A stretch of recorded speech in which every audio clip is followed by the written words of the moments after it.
grasp.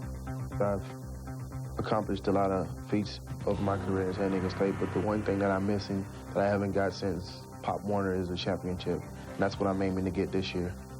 For BYU's Lavelle Edwards, mired in a 4-game losing streak, his longest in 20 years, optimism remains despite the fact a 16th straight bowl visit is in doubt. Despite what's happened the last 4 weeks, if we can win these last 3 games, I think we'd get a piece of the championship. We definitely would go to a bowl game. So even if we won 2 of them, I think we would have a real shot at going to a bowl game. Tonight, 2 of the nation's best offensive machines take to the air, looking to be top gun in the WAC as the sun sets in San Diego.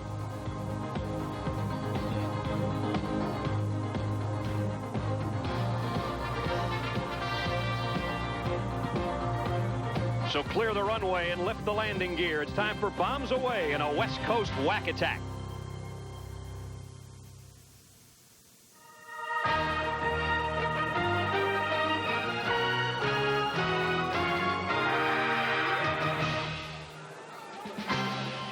The Cougars of BYU invading Jack Murphy Stadium against the Aztecs of San Diego State.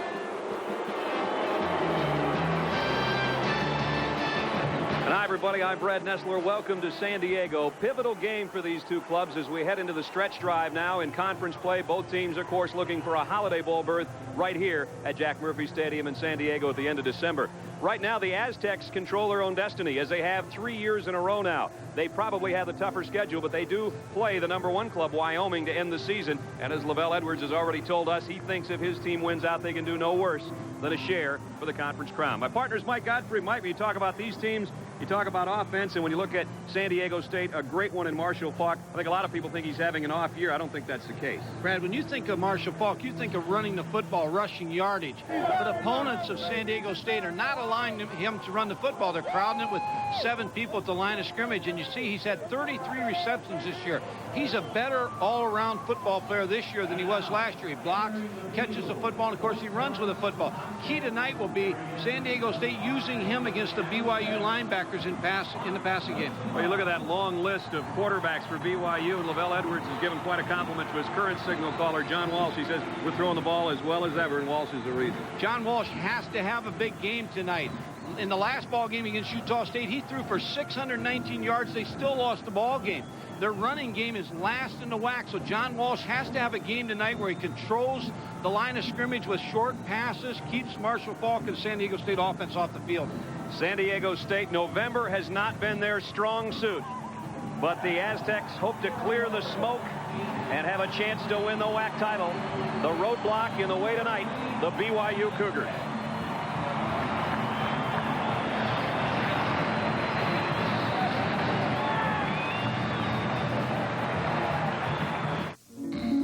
I was doing some undercover work, dreaming about a business trip. I had a big meeting set up with the boss. Before I knew it, my plans were shot to smithereens. I needed a new set of wheels, and fast. Lucky for me, Dollar was Johnny on the spot. There they were, right on the airport with low rates. It's no wonder every Tom, Dick, and Harry is renting from Dollar these days. I made it in time to meet the boss. She was glad Dollar is right on the airport. Right on the money, too. Do you dream in color? In bottomless blues and screaming yellows? In sounds that shake you to the bottom of your heart? In images clear as crystal and brilliant as ice? In faraway worlds as close as your fingertips? These are what dreams and Sony Trinitron televisions are made of. Make one come true for you. It's your life. Isn't it worth a Sony?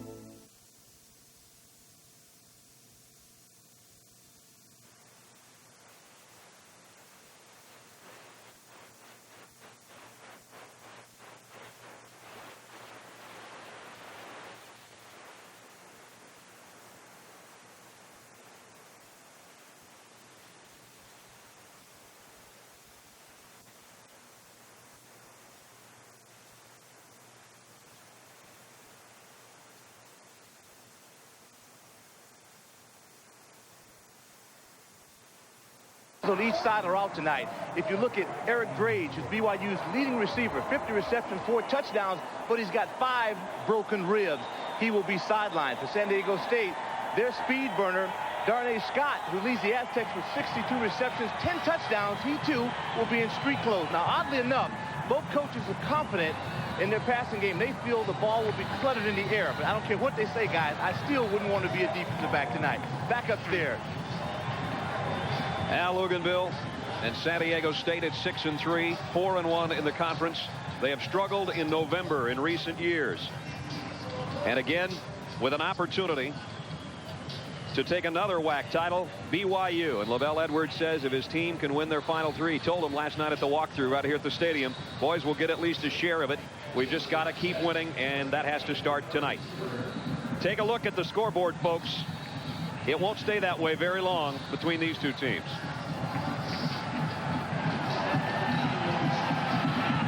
BYU won the toss, deferred, and San Diego State to receive. And Curtis Shear brings it out near the 23-yard line. And that's where San Diego State will go to work offensively. Let's take a look at our McDonald's starting lineup. Tim Gutierrez is the man at the controls, the quarterback. 16 touchdowns on the season and almost 2,200 yards passing, joining Marshall Faulk in the San Diego State backfield. Ray Peterson could be a main ingredient tonight at H-back with Darnay Scott out to injury. Semenuk, Nyberg, and Shearer join him up front. The man that leads the way for Marshall Faulk is senior Carson Liamidi with Rodehofer, Alexander, Koenig, and Finch. And San Diego State with a first down from its own 23-yard line.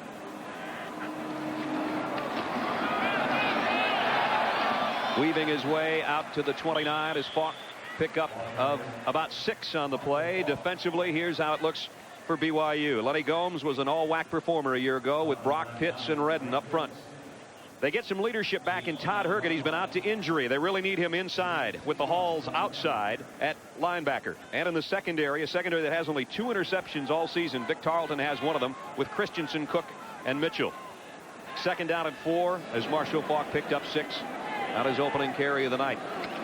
Gutierrez with a no-back look has the pass batted down, intended for Keith Williams. We apologize for some early audio problems we had here from San Diego. We think we've got everything all cleared up. With a no-back set, Brad, when you have Marshall Faulk and he's versus a linebacker on the other side, you also have Ray Peterson versus a linebacker. So a pretty good set for San Diego State to exploit this BYU defense. Third down and 4. San Diego State on the season 43% on their third down conversions as you look at Gutierrez numbers.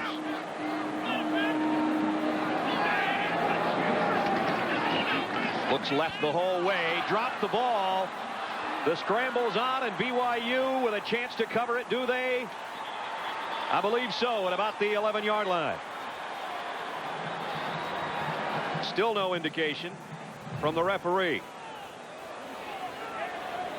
Travis Hall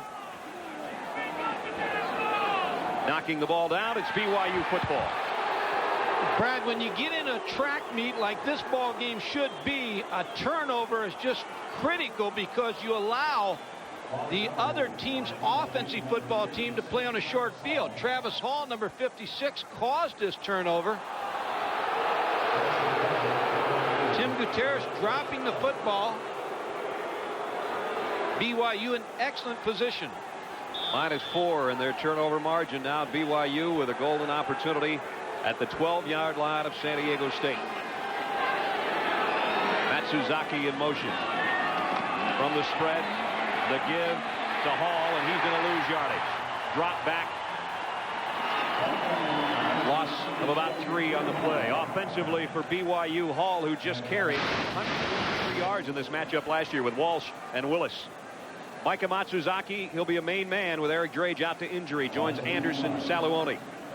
And another 300-pound senior anchors the back side of John Walsh. The quarterback is Mike Empey with Edward Simmons, Pilgrim, and Herring.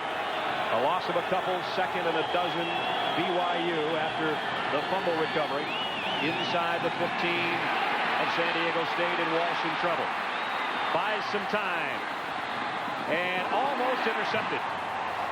Nice job in the secondary by Michael Driver. And in that secondary, first let's look at the guys up front. The leading man as far as sacks for San Diego State, Leroy Glover, with Duff Smith and Doug Tom. Craig Thompson, a youngster in there, WAC player of the week defensively. Just one start this year against Hawaii. Joins Blade and Steen. And in the secondary, Driver's already knocked down a pass. But Darryl Lewis, the man that leads them, he's leading the team in tackles for the second straight year with Johnson, Sutton, and Driver. Third down at 12. Walsh from the shotgun. Plenty of time to the end zone, wide open. Touchdown BYU. And it is Micah Matsuzaki. This is usually the situation where BYU would go to Eric Drage, but injuries have taken him out of this ball game. John Walsh off the shotgun, and it's man coverage for San Diego State. And you can see the blown coverage.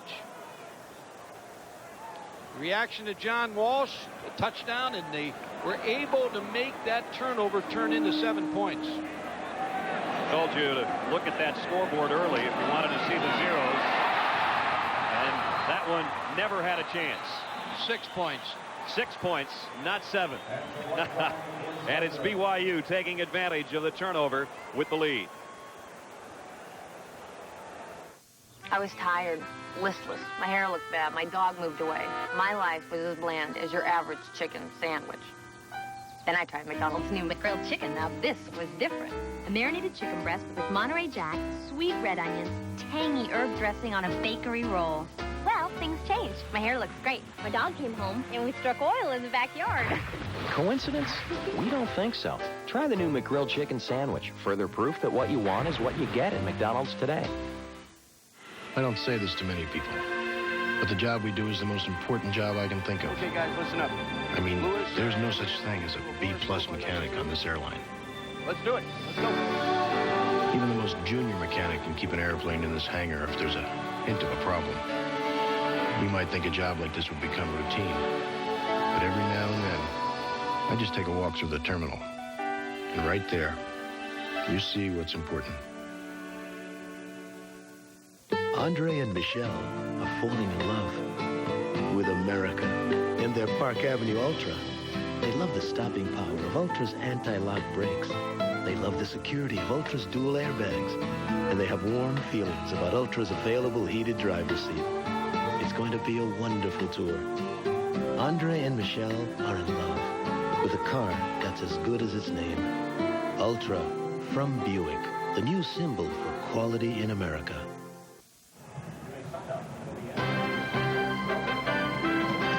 ESPN's presentation of Thursday night college football is brought to you by Buick and your local Buick dealers. Remember Buick, the new symbol for quality in America. And by American Airlines, something special in the air. Well, it took us all of 1 minute and 44 seconds to put a touchdown on the board. BYU 6-0. Now Luganville looking out, his team having fumbled on its opening drive, and BYU with Micah Matsuzaki on the receiving end, wide open on a touchdown pass from John Walsh. 6-0 Cougars. Herrick to kick. Low line driver Pittman, the up man takes it, Wayne Pittman, and Pittman finds an opening, crosses the 30 and battles his way to the 33-yard line.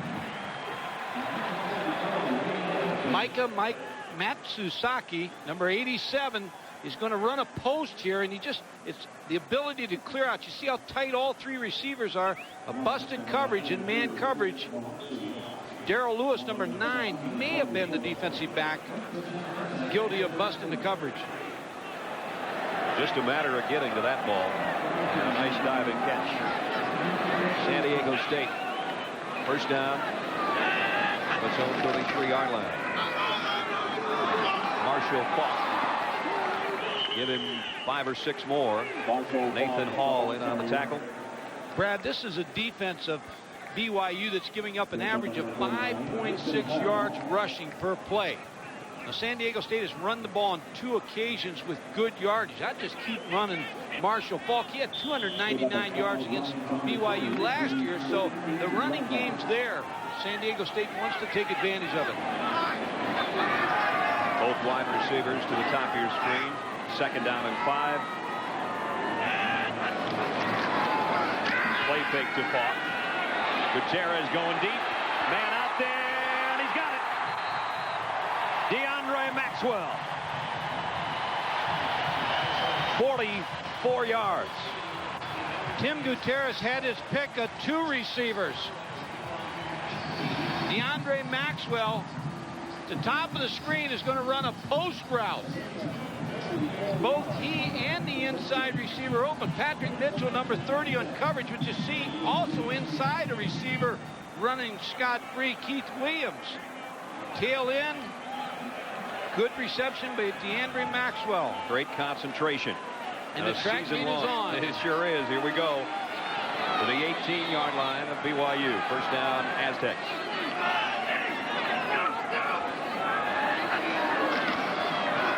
Faulk. Not much of an opening. Maybe got 3 off the right side. This is a defense of BYU that's been maligned. I mean, they've given up a lot of yardage. When your quarterback throws for 619 yards and you lose a football game, you're giving up some big plays defensively. And you see rush defense, they're 103rd in the NCAA. Pass efficiency defense, 92nd. Total defense, 103rd, 104th in scoring defense. And last in the league, last in the country in interceptions. Gutierrez, second and a long 6 to the end zone. No. Intended for Williams. A nice job defensively at the last instant. Closing was Vic Tarleton.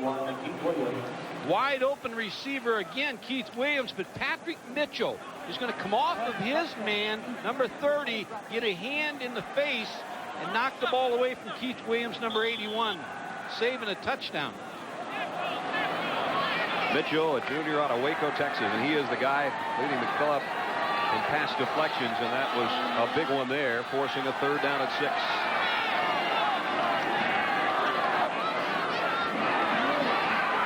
The Faulk out of the backfield, made 2 men miss, but BYU covers up and only about a yard gain. It'll be 4th down, and it was Shea Muirbrook who's made a couple of tackles on this drive, who made the hit on Faulk.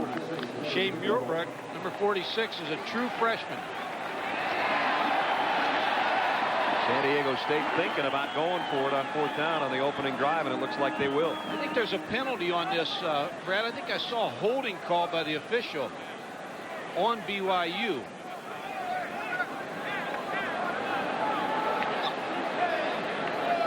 I don't see the flag. I don't either. Anywhere.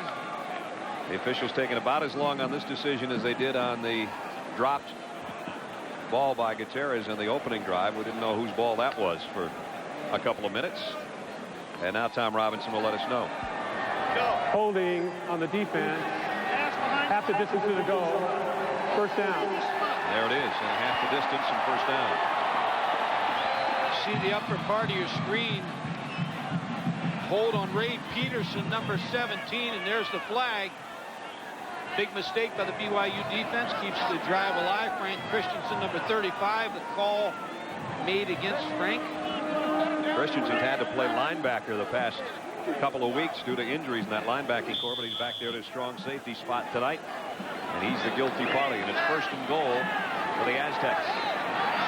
Maxwell and Peterson both split out to the left side. Williams to the bottom of your screen. And Gutierrez throws the fade over in the corner. Touchdown, Maxwell.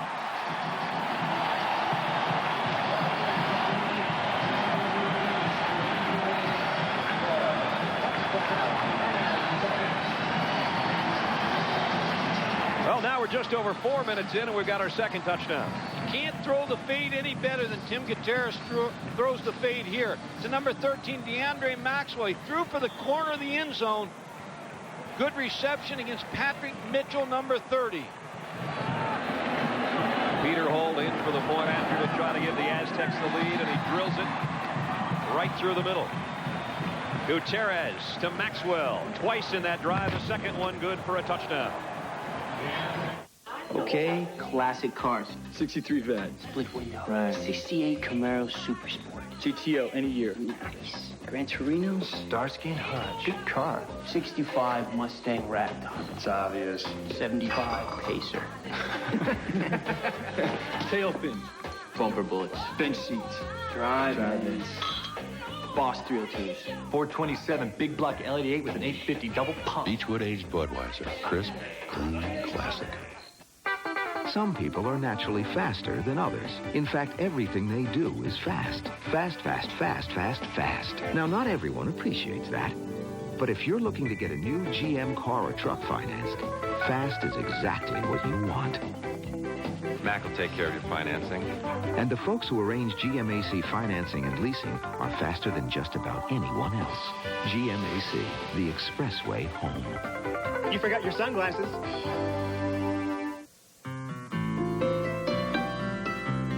There are lots of reasons to buy life insurance. Here are 2 great ones. I'm State Farm Agent Mike Foy. As the Goff family has grown, so have their life insurance needs. That's why we get together for family insurance checkups. I make sure to explain all the options, then they decide on the plan that's right for them. Ask your State Farm agent for a family insurance checkup. It's a great way to learn about life.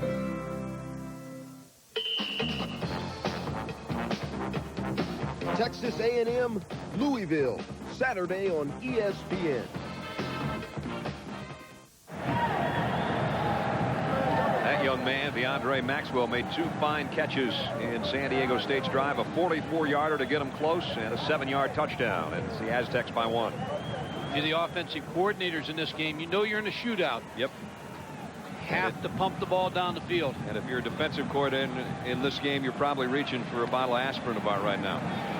Or looking at those insurance cards and thinking you may be an insurance man soon. Peter Holt the kick. Tyler Anderson and Tim Nowatzki are back deep for Brigham Young. Nowatzki had to make a run on it at the 15 and flies up the middle. And the ball's loose. San Diego State appears to have covered it. Might be Ricky Parker, number 27, on the bottom of the pile. Oh, wait a minute. They say BYU football.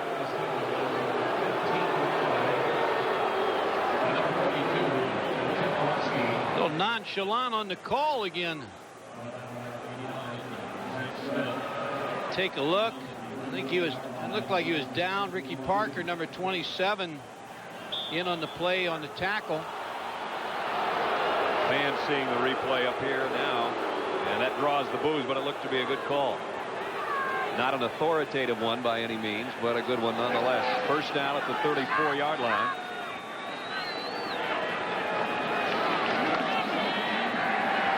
Over the middle. And it's Chad Lewis, the tight end, who picks up 9. Hope you brought a lot of throat lozenges tonight, because this could be 100 passes. We could go over 1,000 yards total offense tonight. As you look at John Walsh, the quarterback, 22 touchdown passes, 7 interceptions. He has to win this football game tonight for BYU.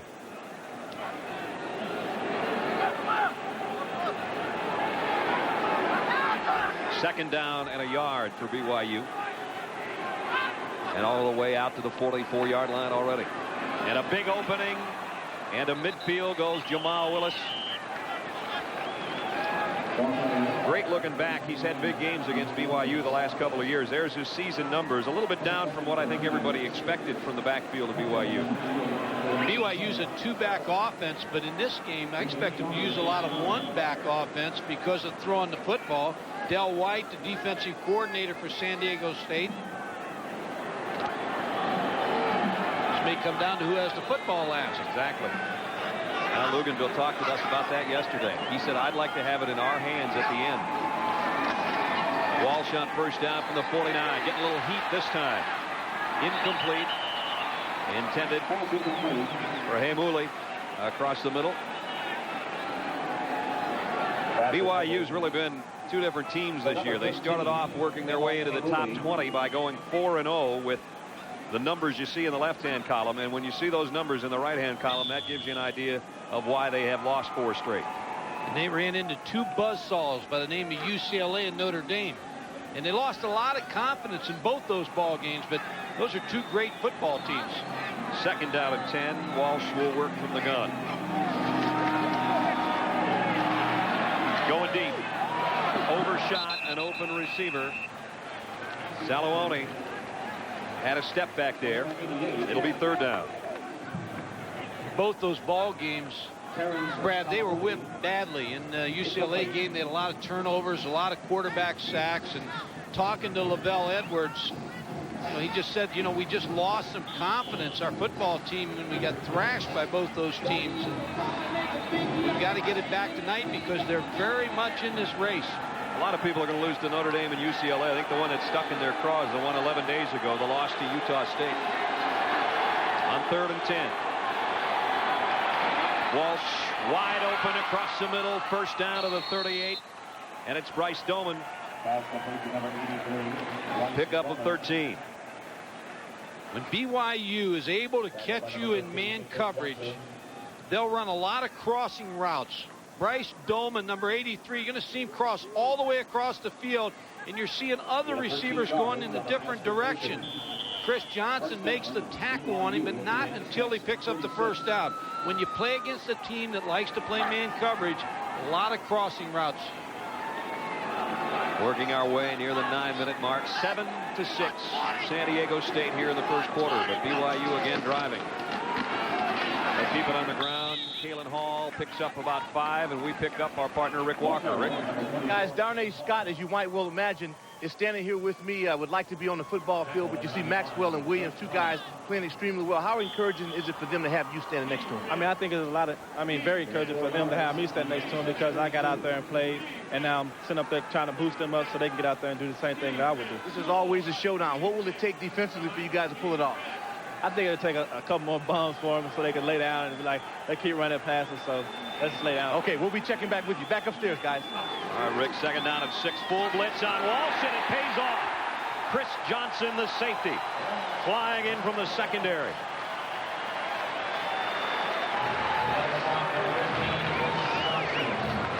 Del White calling the secondary blitz. Chris Johnson, number 15, coming from the secondary, and the BYU offensive line never picked him up. Del White said, I'm tired of being carved up. I'm going to go after him a little bit. 14th sack of the year. Or rather, the 17th sack of the year by the Aztec defense.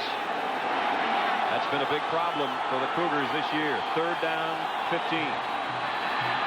Walsh going to go down again. Flags down, and so's the BYU quarterback. And this time it's Leroy Glover. We may have a holding call to boot. Glover leading the team in sacks. That's his 5th. If it stands. And it will. Declining the penalty will be San Diego State. San Diego State was able to collapse the pocket of the BYU offensive line. Leroy Glover, number 92, finally made the sack. But they're able to knock the offensive lineman back into John Walsh. Alan Boardman, 6th in the country in punting. And Ray Peterson drops back near his own 10. San Diego State's got everybody up. Boardman's had one blocked this year. That was by Hawaii. Resulted in a touchdown. Handles a low snap and got away a high kick. Peterson, fair catch at the 16-yard line. Coming up, college football this Saturday. Minnesota, having won 3 of its last 4, hosting the Michigan Wolverines. They've right now are in jeopardy of having their long bowl streak snapped, are the Wolverines. And then 7:30 Saturday night, Louisville and Texas A&M will have at it. The Aggies ranked 10th in the country, and Howard Schnellenberger's Cardinals number 20. Louisville bound already for the Liberty Bowl. Mike, you're working your way down there after you leave us tonight. From the 16, first down. Over the middle to the 20. Zach Smith, the tight end, made the catch.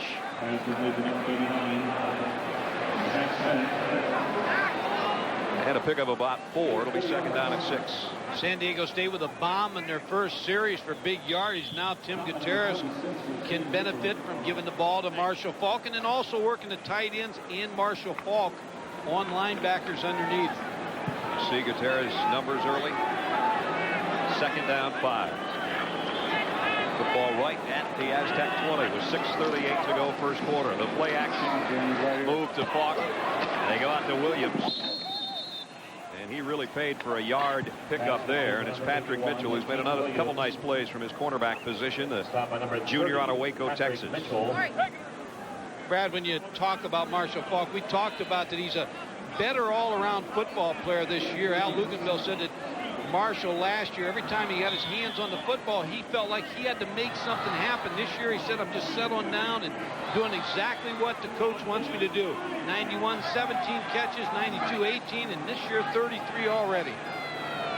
Third down and 4, San Diego State.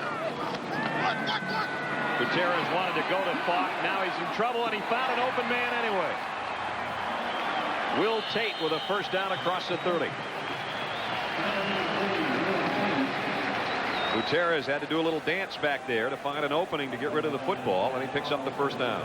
We had San Diego State versus UCLA, and the thing Tim Gutierrez can do is he can slide step a little bit. Now, he's not going to take off and run the football because he's not a very mobile quarterback, but he has the ability to slide to the left or right, find a little throwing lane, and then dump the ball off to Will Tate, number 83. 7-6 San Diego State. 6 minutes to go first quarter. Brad Nessler, Mike Gottfried, and Rick Walker with you from Jack Murphy Stadium. First down for the home team, the Aztecs, and Marshall Faulk in a whole bunch of trouble, and he's going to lose about 3. Gomes and Brock from the defensive line made the hit. As you watch that play and you see the lost yardage for Marshall Faulk, just remember this, BYU still hanging in there with 7 people playing to run. That's why Tim Gutierrez has some open receivers down the field, because the whole game plan is stop Marshall Faulk, make Tim Gutierrez beat us if they're going to beat us tonight. Gutierrez and the Aztecs look at a second down and 14. Here they come. Gutierrez goes down. Randy Brock storming in from his defensive end spot. That's his 4th sack of the season. And if you're a BYU fan, you want your defense to get a little bit of confidence. And this sack by number 97, Randy Brock, is something that they can feed on the field, the defense, because they need some good things to happen to this unit. They've given up a lot of yardage and a lot of points the last 4 or 5 weeks in this football season. Brigham Young came in with only 13 sacks on the year, but already 2 tonight here in the first quarter, and it forces a 3rd and 19. Way back at the 24-yard line. Draw play to Pittman. And Pittman back out to about the 26, and that's it. Nathan Hall in on the tackle. And a punting situation for the first time tonight for the Aztecs.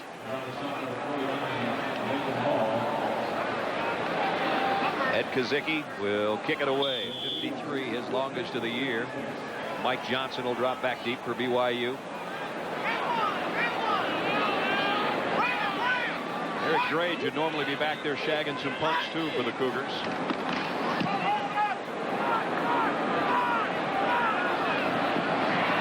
Johnson from the 34, and he got about 10, and then he really got leveled by Kirk Collins.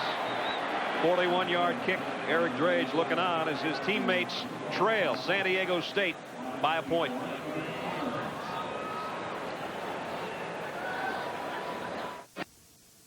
Yes, sir. Can I help you? I'm looking for this car for 8888. Evidently, you didn't read the small print. Yeah, what were those abbreviations? LGB, Little Jenny's new braces. MHV, my Hawaiian vacation. B&B, the boss's new boat, 36-footer. Why do I have to pay for all that?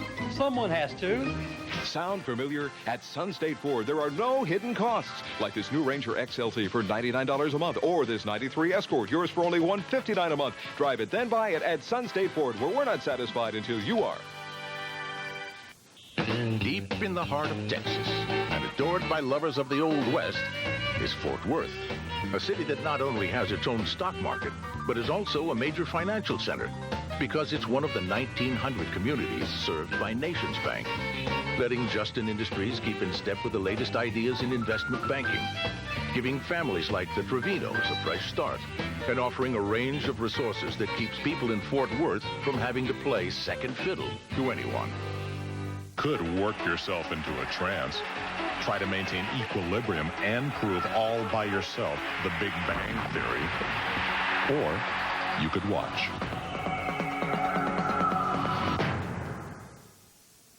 Max out.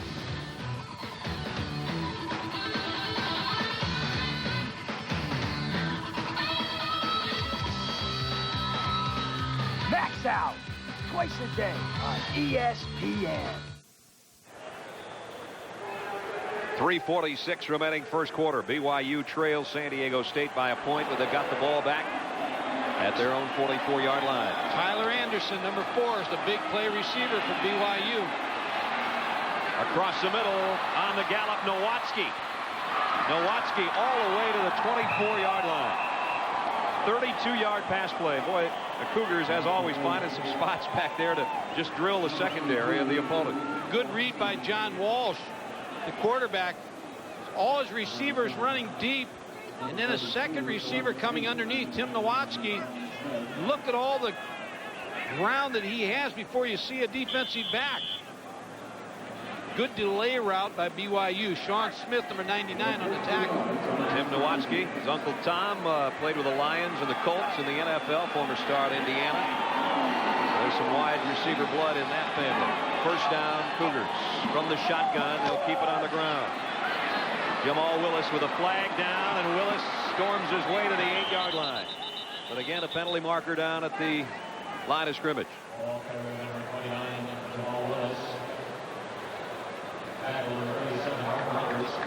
Looks like might be offside. Aztecs. And is.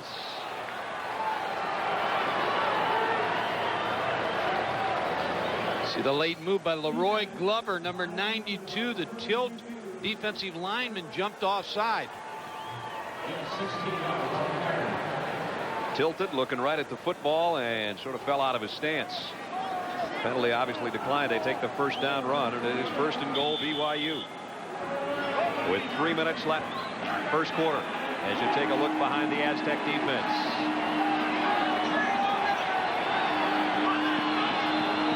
John Walsh asking his right guard, Evan Pilgrim, what the snap count is. Here comes a full blitz on first down. Walsh got it away. Touchdown. Nowatzki, 2 receptions in the drive. The second one good for a score. If you're going to blitz BYU, you better get to them. Sean Smith, number 99, on the blitz. But John Walsh was just able to buy some time. Number 7, John Walsh, who's 6'4", and that helps him in this situation. 210 pounds. He's hit by Sean Smith, but is still able to get the football off to Tim Nowatzki for the touchdown. Again, man coverage by San Diego State. Interesting here, Brad, because they missed the extra point. You figured they'd go for 2 here, but they figure it's going to be a lot of scoring. So they just barely tucked that one in. Herrick pushes it in the right upright. Yeah, I think we're going to be here a while. 2:47 to go in the first quarter, and BYU back in front, 13-7. So Nowatzki was the guy who had the long reception of 32 yards, and then capped it with a touchdown catch. A 56-yard drive in 3 plays. And Mike, as you talked about, John Walsh has to take a lick to get rid of this football. Well, 6'4", 210 pounds. He's able to stand in there, see his target. Tim Nowatzki, and against man coverage for the touchdown. Watch the whiplash at the end of this throw on John Walsh. Sean Smith just misses him. Chris Johnson on coverage. Touchdown. But it's interesting, Brad, that they didn't go for 2 points there. Yep, you're right. But again, the thinking might be by LaVell Edwards, it's going to be a lot of scoring, so I need to just tack 1 on here. Maybe when you get up there around 52 points, it doesn't matter if it was 1 or 2. Keith Williams on the return out to the 30. Hickman and Hughes in on the tackle on the special teams. And Del White giving his troops a chat over there, the defensive coordinator. John Walsh off to one of those John Walsh starts. 2 touchdown passes, 5 out of 8 for 76 yards, and he's used 4 different receivers already. Another in the long line of quarterbacks at BYU. Great ones from Wilson, McMahon, and Detmer, and Young. The list seems to be endless. Little sprint draw to Faulk, and boy, read beautifully by Travis Hall, and he drops Marshall Faulk for about a 4-yard loss. Let's go down to Rick Walker. Brad, coaches, you might see Robbie Bosco giving real good tutelage to Walsh. They're very comfortable right now in what they're able to do, especially against the blitz. They actually want San Diego State to blitz. They feel like they can get them. Robbie Bosco, the one guy left off that list on purpose because he's the one that won the national championship back in '84. And there's a look at some of the guys. Detmer on top with over 15,000. McMahon, Bosco, Young, Wilson. And now it's John Walsh at the controls. Right now it's Tim Gutierrez at the controls. Second down at 13. Wanted to go over the middle. Got heavy pressure again from Randy Brock. Travis Hall was also in there, number 56. He's the emotional leader of this defense. So Randy Brock, number 97, pressure, and 56, Travis Hall, just able to get his hands in the face of Tim Gutierrez. It brings up the 3rd and long. 3rd and 13.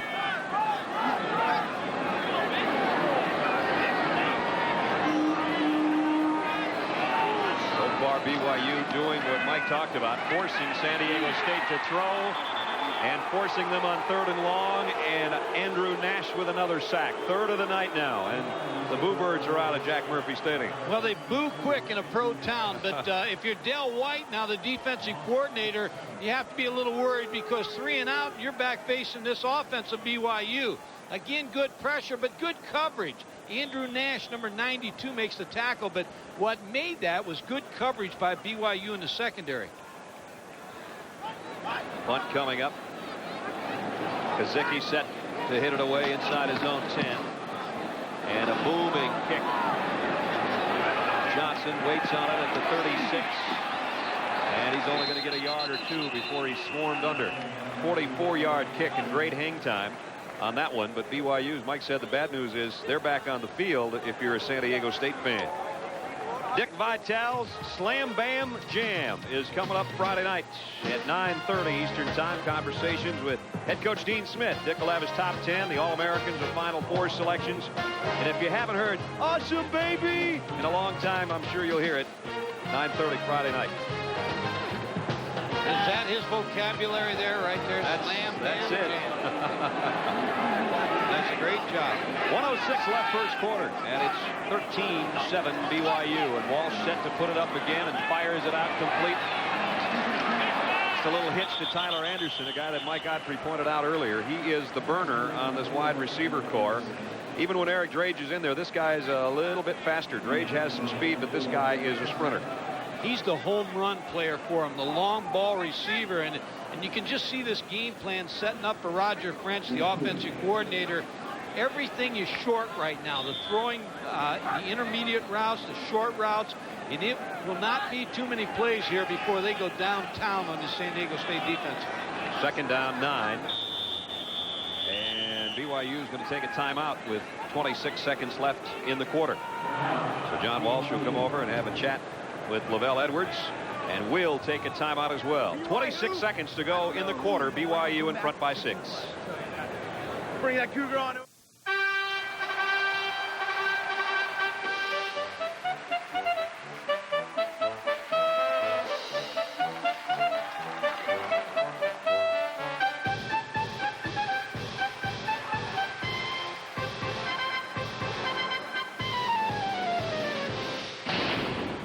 Madonna, live down under, The Girly Show, only on HBO. You never know what she's gonna do. You just want to be there when she does it. I called my mother in Italy and I said, Pronto, Mamma? I really wanted to do me a favor. Please, call me collect on MCI. You call, I pay. Pago io. It's a great new way for her to call me. Friends Around the World Anytime announces the lowest priced international collect calls. Not just for an emergency. Call me anytime you want to talk to me. It's very difficult to hang up. Ciao, bacione. Bye. I think she misses me. Join Friends Around the World anytime and save up to 40% on international collect calls. Yes, perfect. Mamma. Brava. Save right now. Buy 3 Goodyear tires at the regular price. Get the 4th tire free. 2nd and 9, BYU. And Walsh having trouble getting back. Goes down at the 34-yard line. Well, that's the good news for San Diego State, but the bad news is they've had BYU in 3rd and 12, 3rd and 10, 3rd and 14, and they're 2 out of 3 in long yardage situations against their defense. They're going to have another long yardage situation, but it's going to have to wait until the second quarter. Well, we've played 15 minutes. Quite frankly, it's a little more low scoring than we expected. It's BYU 13-7.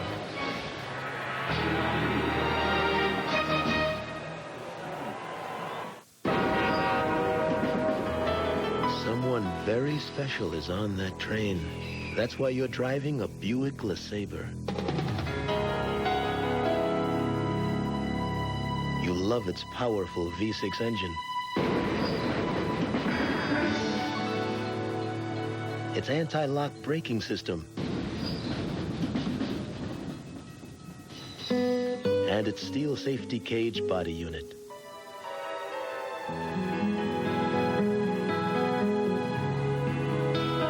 But you bought LeSabre for the dual airbags. One for you, and one for that very special person who sits next to you.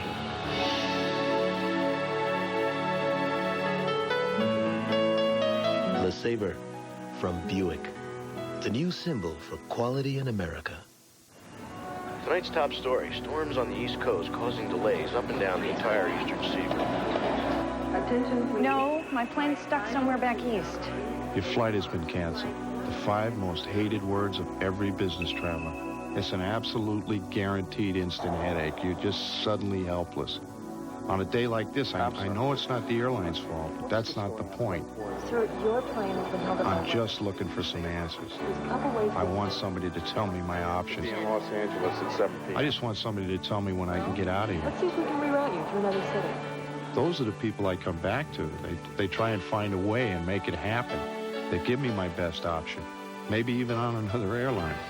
I appreciate that, because, you know, a little honesty goes a long way. Tell Billy to look for me at halftime. I'll be there.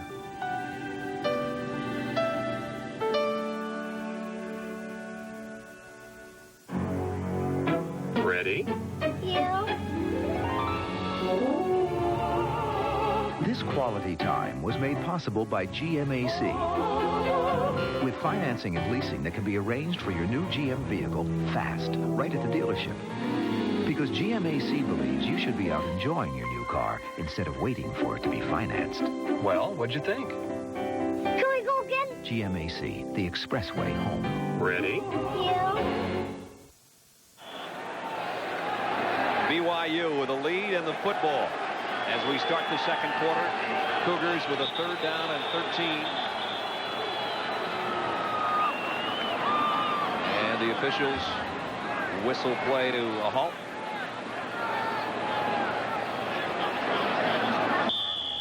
And I'm not sure why.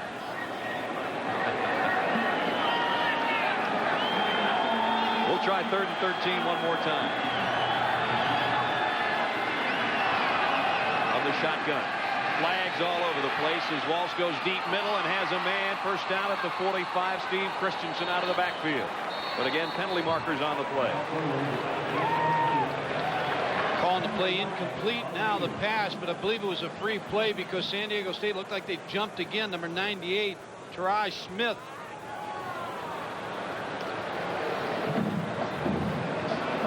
So that'll cut it down to 3rd down and 8 when they walk it off.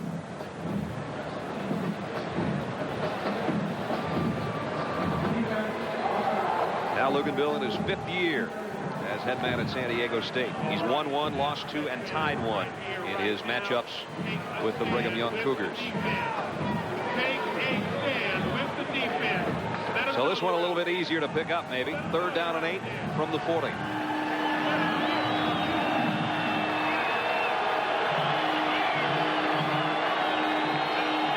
Again, John Walsh from the spread. Running out of time, and down he goes. Leroy Glover and Taraj Smith meet at the quarterback. 4th sack of the night against BYU. covered again in the secondary by San Diego State. John Walsh is ready to throw. There's just no one to throw to. Taraj Smith, number 98, Leroy Glover, number 92, were able to beat the offensive guards and sack John Walsh. And forcing Boardman to punt. San Diego State brought some pressure last time. Oh, what a great kick. You can see why he's 6th in the country. Way back to the 21 goes Ray Peterson. And Peterson, the ball loose. I think the whistle was blown as that one came out after a 12-yard return. And with 14:02 to go in the first half, it'll be the Aztecs on offense when we come back. Football. Real football. On real grass. Lambeau Field in snow. No, too obvious. What about the fearsome force? The Purple People Eaters. Carl Eller. No name defense. The Oakland Raiders. Baltimore Colts. Hey, Mike Curtis. Ray Nitschke. Willie Lanier. Immaculate reception. Franco's Italian. Oh, real fullback. Franco Harris, Marv Hubbard, take your pick. No. The Snake declares there's 26 seconds left. AFC semifinals versus Miami. Beechwood Aged Budweiser. Crisp, clean, classic. You've never seen a camcorder like the Sharp View Cam. The viewfinder gone. Replaced with this LCD view screen. You're right in the action. Gretzky scores? Let's go to the replay. Then, play it back instantly with color and sound. Want to see that again? The Sharp View Cam. An absolute original.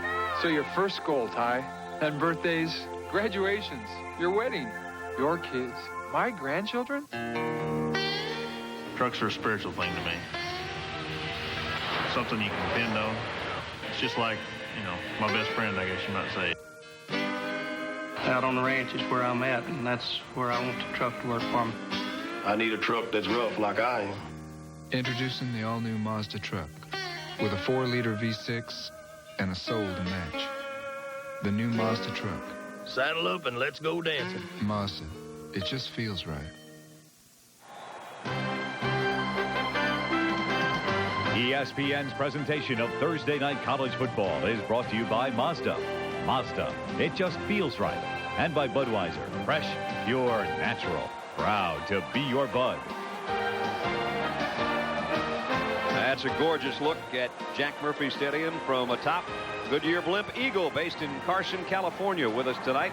Tonight's pilot, Nick Nicolari from Lake Forest, California. Nick, nice to have you in Goodyear along with us tonight.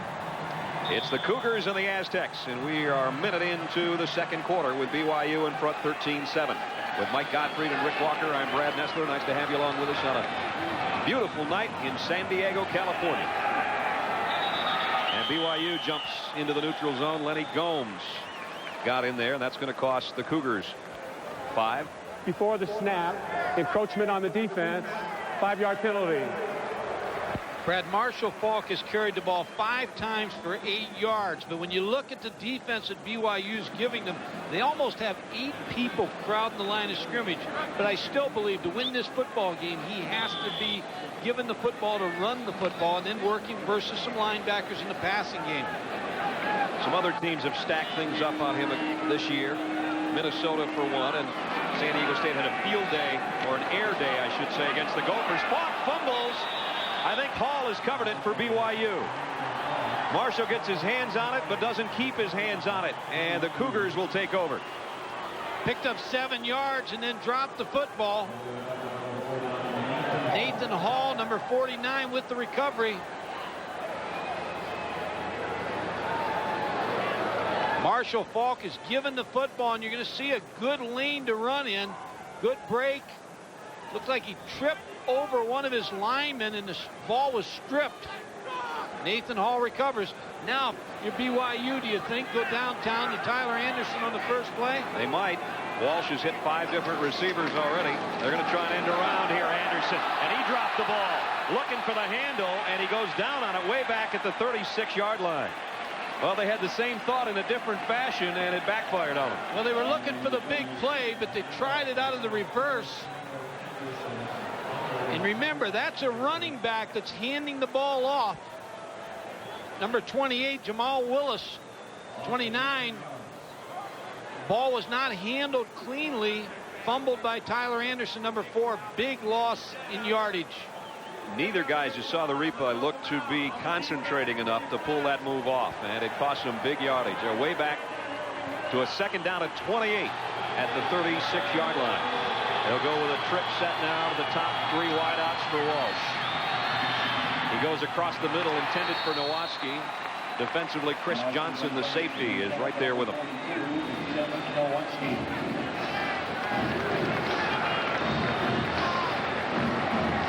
We lost a lot of field position. They started on about the 46-yard line of San Diego State.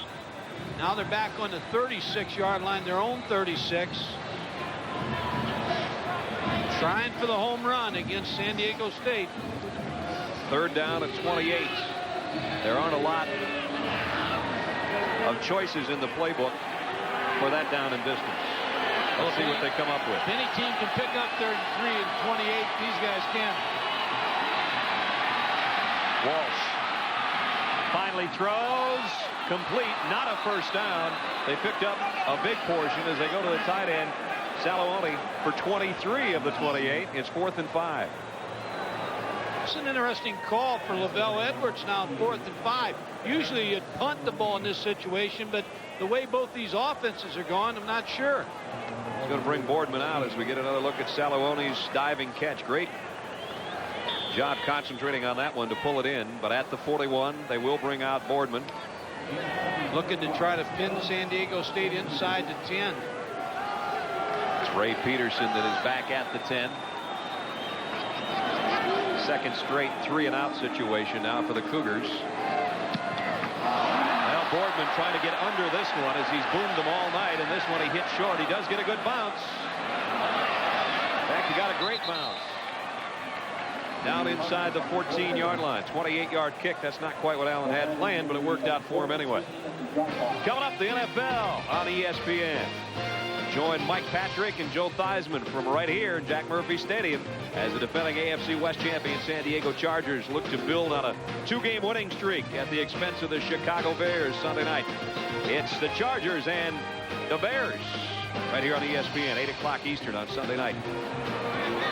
So we're going to keep a different crew, our NFL crew, out here for Sunday night football. 12:09 to go in the first half. Aztecs trail 13-7 with the ball at their own 13-yard line. Faulk really covered it this time, and he finds an opening, and he rumbles for about 13. Give him 15, in fact, before Shea Muirbrook could bring him down. You see him wrap up that football coming through the hole? Wrapped it up, and they went right back to the play that they ran when he fumbled the football. And you see the same type of hole. He's able to make the move behind Mike Alexander, the center, number 54. This should be a series where they try to highlight Marshall Faulk, getting the ball a lot of different ways. You have to try to get the ball in his hands. There's Mike Alexander, number 54, the key block. Even when a guy fumbles, if he's had 3,000-yard seasons in a row, he's your guy. Here he comes again. Nice sidestep and across the 35, and you can just see the intensity, and number 28 seeming to have picked up after that fumble. He gets 6 more there, and he's up to 35 yards on 8 carries. He's so dangerous when you leave the stadium at the end of the night. If you're calling plays for San Diego State, you want to get the ball in number 28's hands a lot of different ways. Travis Hall, number 56, just not able to wrap up Marshall Faulk. There's what he's done so far. And he's got a 2nd down, a long 3 for his club at the 36-yard line. Faulk on the toss. Sweep.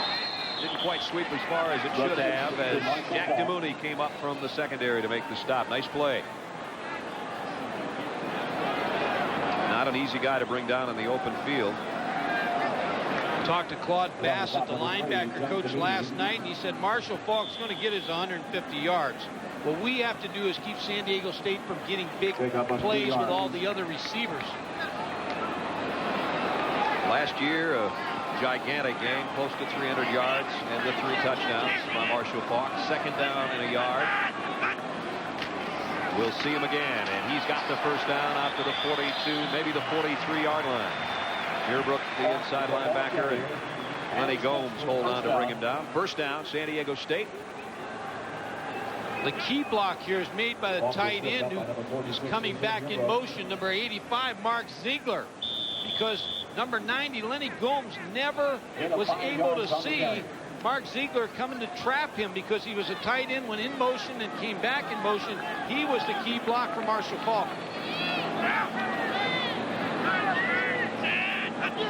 On 1st and 10, Gutierrez off play action, wants a home run ball deep for Williams. He's got it.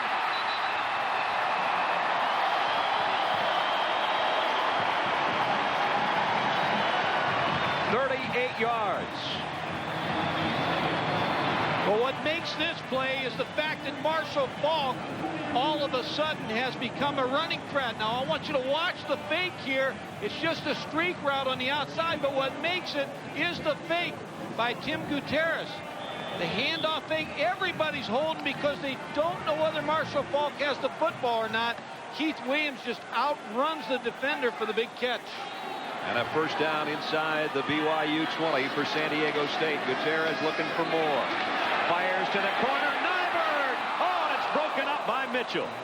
Boys, he made some nice plays tonight. And Nyberg says, I had it in my sights. You know what's interesting? Going into this football game tonight, been 240 passes thrown against BYU, and you mentioned it. They've only intercepted 2. They really had a chance for an interception right here by Patrick Mitchell. It just went through his hands. He was able to come off his receiver again, but you have to make that interception to make a good defensive football team. Oh, is that a great shot? That pretty much tells the story of that play. Great play by that young man, and Nyberg disappointed. 2nd down and 10. End around coming from Williams now. If he gets a block, he's got some room, but knifing through it is Nathan Hall.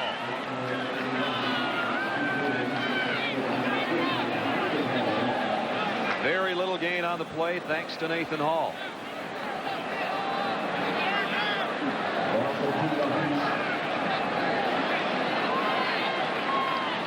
It's the reverse to Keith Williams. Just a pitch. Good block by Curtis Shear, number 88. But a good defensive play by Nathan Hall, number 49. I still think, Brad, you have to look for Marshall Faulk here. 3rd down and 12. He's got the best shot at picking it up for you. They lost yardage on that end around. 3rd and a dozen at the 21. Gutierrez had to get rid of it in a hurry. And it's going to be Christensen breaking up that one. And Nyberg again thought he was going to have a reception. There's another pass that should have been picked off. Frank Christensen, number 35, is right on the spot where Tim Gutierrez is going to throw the football to Jake Nyberg. Good pressure by Lenny Gomes. Number 35, you got to intercept that pass, too. That's why they only have 2 interceptions this year. You're right. They need some ball drills with their defensive players. Peter Holt in to attempt a 38-yard field goal. There's his numbers on the year. From the left hash. And he's got it. So San Diego State picks up 3 more. They still trail by 3, though, with 8 minutes, 49 seconds to go in the half. It seems the more time goes by, the fancier trucks get. Just a bunch of chrome and snazzy stripes. What the? Phew, Chef. No. So Mazda went and asked folks what a truck should be. I need a real truck. And learned one very important lesson. You don't run through mud in ballet slippers. Introducing the bigger. It's bigger. Meaner. It's meaner. All-new Mazda truck. The only import with a 4-liter V6 and 1 monster warranty. You better told my dinosaur. The new Mazda truck. I like my dinosaur. It's a good dinosaur. Mazda. It just feels right.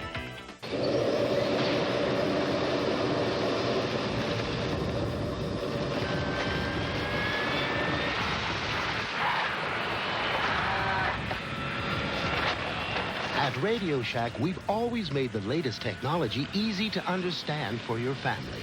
And now our CD-ROM computers make it easy to bring entire libraries to life. Experience the power of Tandy multimedia computers. Only at Radio Shack.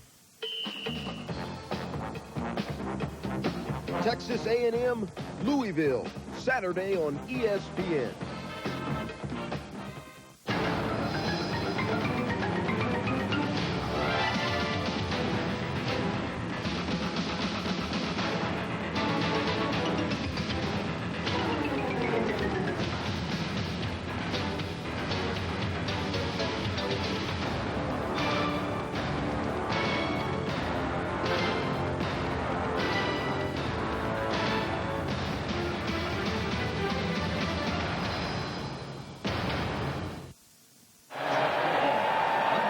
Aztecs cut the BYU lead to 3. A U.S. Army student of the game is the Aztecs' Darrell Lewis, the leading tackler, starting free safety at 3-3 in public administration. Active in the San Diego area boys clubs and gives his time to local elementary schools, speaking on drug abuse, and he's standing in a heavy downpour at Jack Murphy Stadium. All of a sudden the skies just open here in San Diego. Never rains in California, right? Except when I'm here, I think. I wonder how the blimp will handle this. Holt to kick. This has shortened his kick, I think, too.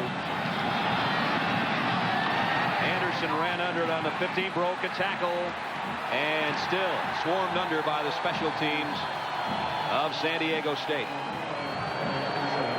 You know, on that last drive, Mike, poor Jake Nyberg just about had a couple big catches, but he did catch the snap, and he got it down for the extra point. But he thought he had a touchdown, thought he had a first down, did get that extra point, Scott, though. There's Jake. He'll get another chance tonight. First down at the 20 for BYU.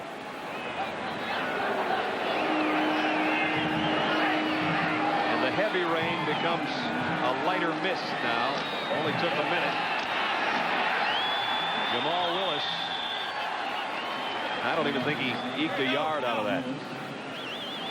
Jamal Duff, Mark Roberts there to meet him.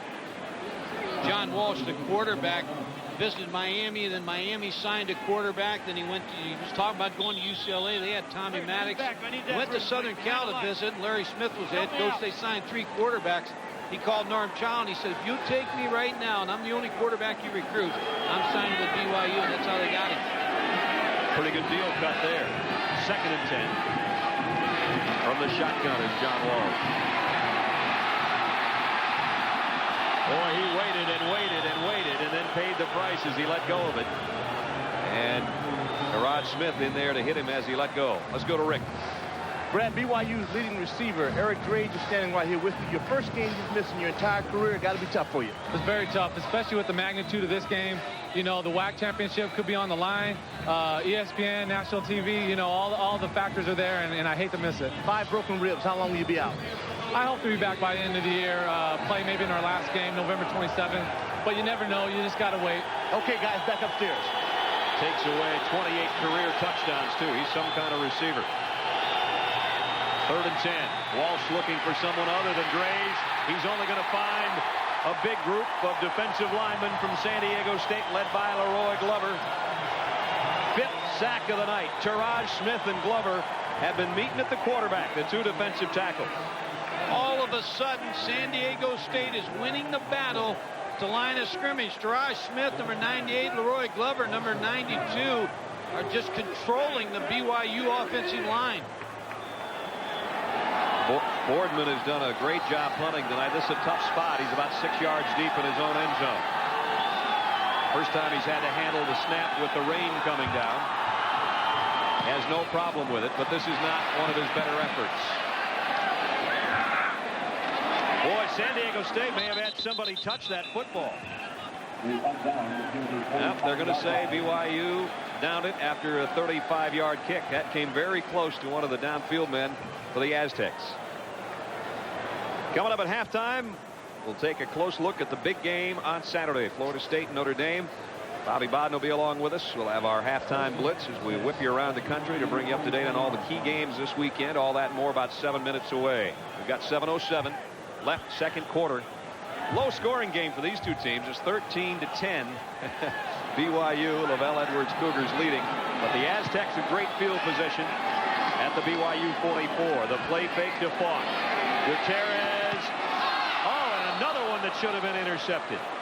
Vic Tarleton that time. How many? Is that 3 or 4 today? That's 3 in a row that should have been turnovers for the BYU defense. That just can't hold on to the football. Vic Tarleton, number 10, and you know, coaching-wise, that they work every practice on ball drills for defensive backs and linebackers, but they're just not making the plays this season interception-wise. Only 2 passes out of 240 attempts. That's another interception that goes by the wayside for BYU. Marshall Faulk takes a pile with him for about 6. Hand off to Marshall Faulk. Helps up his lineman. especially when you're a wide open offensive team yourself. You need turnovers. I mean, you need the ball to be able to move the length of the field. And Lavelle Edwards has been one of these kind of seasons for him where they're not getting the turnovers. 3rd down and a long 3 coming up for San Diego State, trying to keep the drive alive. This might be 2-down territory, though, at the 37-yard line.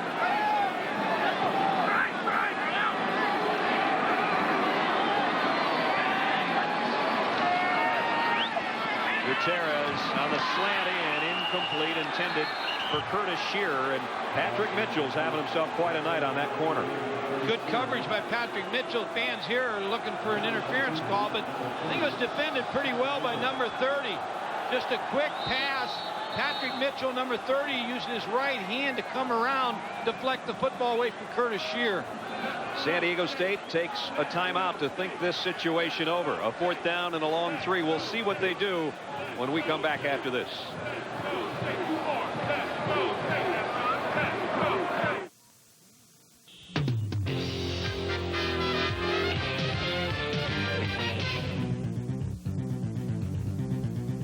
Wellcraft, powered by Mercruiser. Barber Marine and Mercruiser, the perfect combination. We sell fun. Have some. Barber Marine, next to Shooters at the Marina, 441 and Lee Road, Orlando.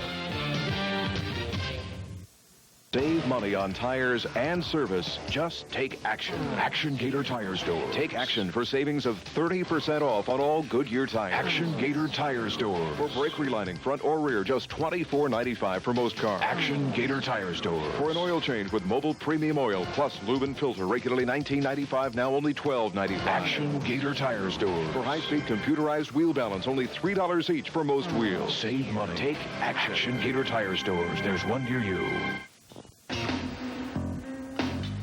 I'm an Australian kid. Being physically active is in my skin. There are days where it's more intense, and there are days that it's less intense. But I'm always active. It's not a fad. I don't do it in order to keep in shape for business. I do it because it's part of me. I think in life it's really important to be a player and not a spectator. Sometimes it's difficult, but it's worth it. ESPN2, people who do. 13-10 BYU. San Diego State with a 4th down and a long 3. Their punter out. I'm not convinced. BYU is not convinced that this is going to be a punt. Pittman is the up man. They will snap it, and they will kick it. Nice high kick by Kazicki. And if he gets good coverage, and he does at the 1-yard line. Great kick, 36 yards, about a mile in the air, and Thomas Fletcher down there helping to down it at the 1-yard line. Good job by San Diego State here, because when you punt the football, as you watch the football being punted, now stop it right here, because here's the defender that's going to fair catch the ball and pretend like he's going to catch the football. But what is important is the defensive guys continue on down, play like shortstops behind the punt returner, and are able to make the stop of the football. Thomas Fletcher, number 53. And there's the view that Willis has in the backfield. He gets the call, and he finds a little room out to the 5-yard line. Quiets the crowd. They were really fired up for that Aztec defense, hoping for a safety. Picked up about 4, 2nd and 6. BYU in the first 3 drives at 85 yards, and their last 3 drives minus 16 yards. But when you have BYU backed up, you can think one thing: they're going to throw the football. They're a throwing football team. There's the numbers Mike's talking about. Minus 16 in the last 3 drives. 2nd and 6. The pressure has been getting to John Walsh, though, the last 3 series. Let's see if the Aztecs can put some heat on him if he does decide to throw from his own end zone. They'll keep it on the ground. And it may be that San Diego State was offside there. I think Leroy Glover, number 92, jumped again. Again, he was the tilt player on the center, and I believe he jumped again, which will give BYU 5 more yards and an extra down.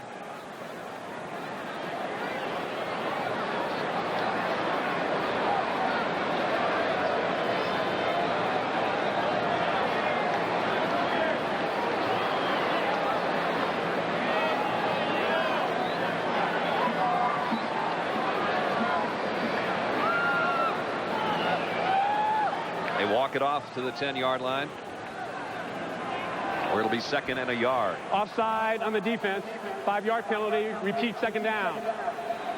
John Walsh maybe with voice inflection calling the signals, but you see 92 jump off sides. Leroy Glover. 2nd time Leroy's been in there tonight. And now brings up 2nd down and less than a yard. 2 tight ends set now for the Cougars. And Willis gets the 1st down. And across the 15 before Chris Johnson. And Mark Roberts bring him down. Jamal Willis, 1,000-yard rusher a year ago, 1,004. And a 2nd-team all-WAC performer. And as we said, he's had some great games against BYU in the past. 72 yards last year in the game against San Diego State, I should say. The year before that, he caught 8 passes for 163 yards and 2 touchdowns. So he's been both a threat as a runner and receiver in his past matchups with the Aztecs. As a runner again, gets outside and out to the 24-yard line. Give him 8. As you look at the scoreboard clock, 4:38 on the clock. BYU still has 2 timeouts. Content to run the football here to get it out of the end zone. Willis comes out. Tyler Anderson brought in the play from the bench. A 2nd down and 2 upcoming. Trying to control that pass rush a little bit with their running game. And Suzaki in motion. And they will continue to keep it on the ground. Steve Christensen flags down, gave up a lot of ground, lost the ball. Can San Diego State find the handle before it gets to the sideline? Al Luganville says it's his team's ball.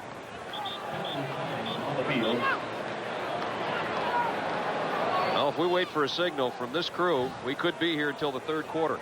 Thanksgiving's coming. Yep. Holding BYU. Mike Empey, number 66, will be called for the holding penalty.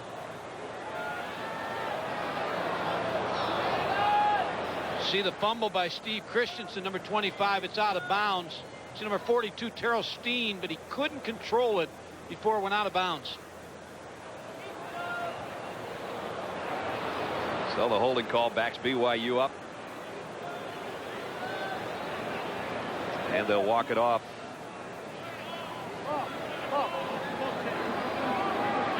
Inside the 15-yard line.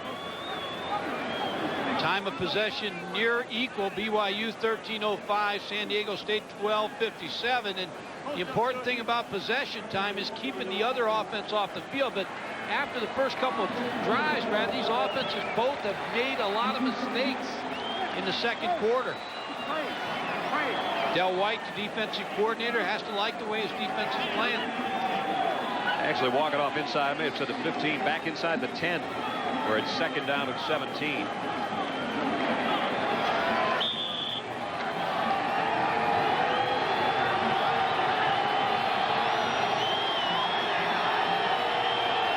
From the spread. They give it off to Heimuli. And out to the 13. That's about all.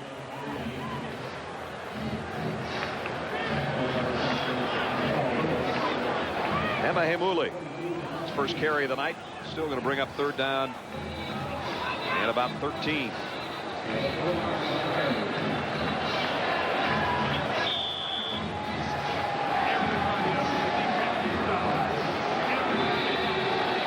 John Walsh on the night, 5 different receivers and his 7 completions, over 100 yards and 2 touchdowns, but he's been feeling the heat from the San Diego State defense the last 4 series.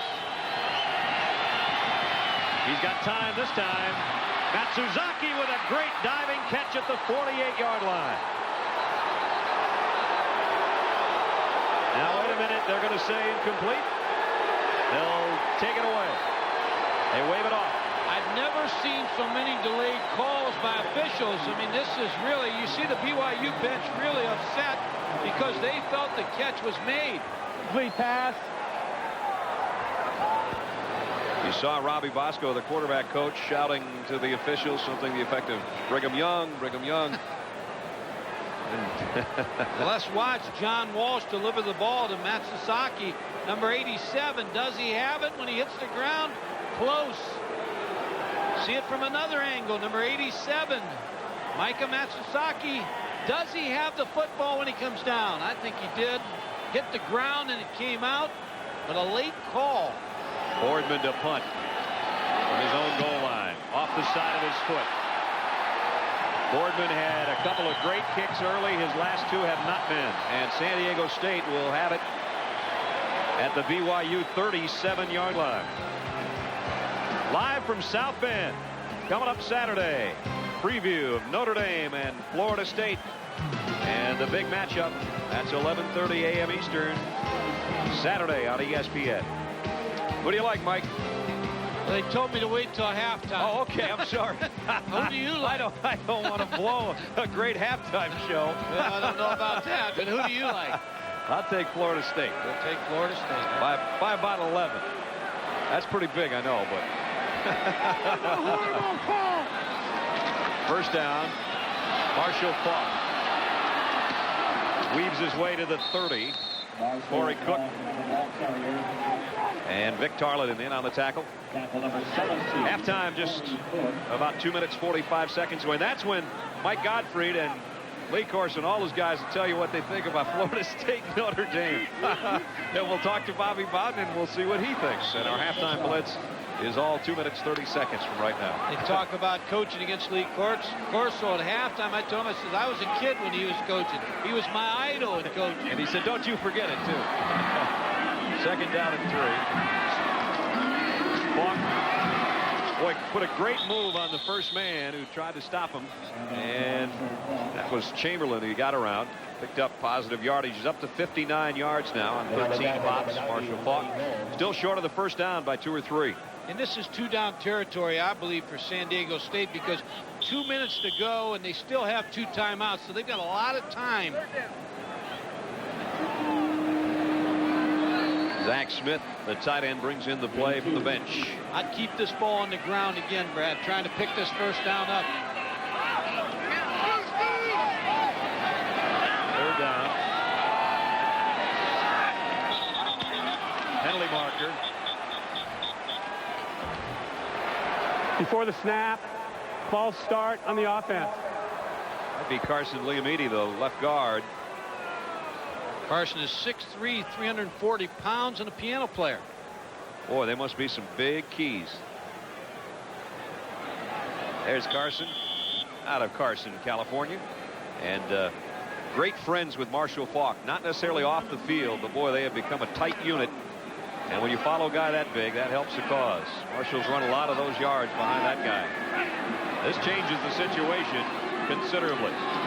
Third down along 6. Here comes a blitz. Gutierrez stands in, lofts one. Peterson's got it. Diving catch by the H-back, Ray Peterson. Give him 32 yards. It's first and goal. Aztecs. What made this play was the blocking of number 28, Marshall Faulk. We talked about him being a complete player.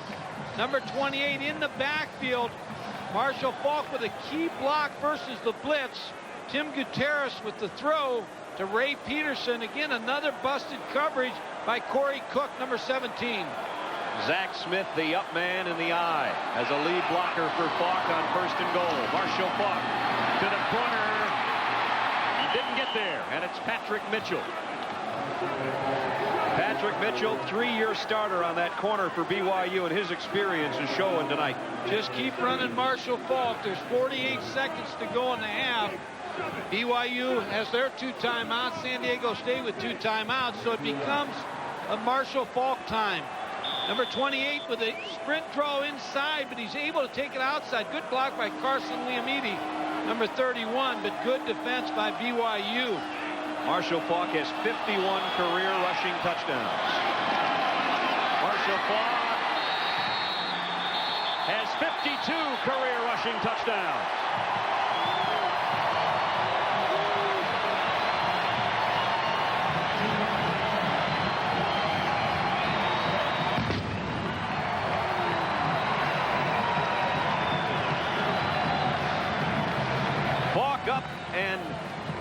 over to put San Diego State back in front.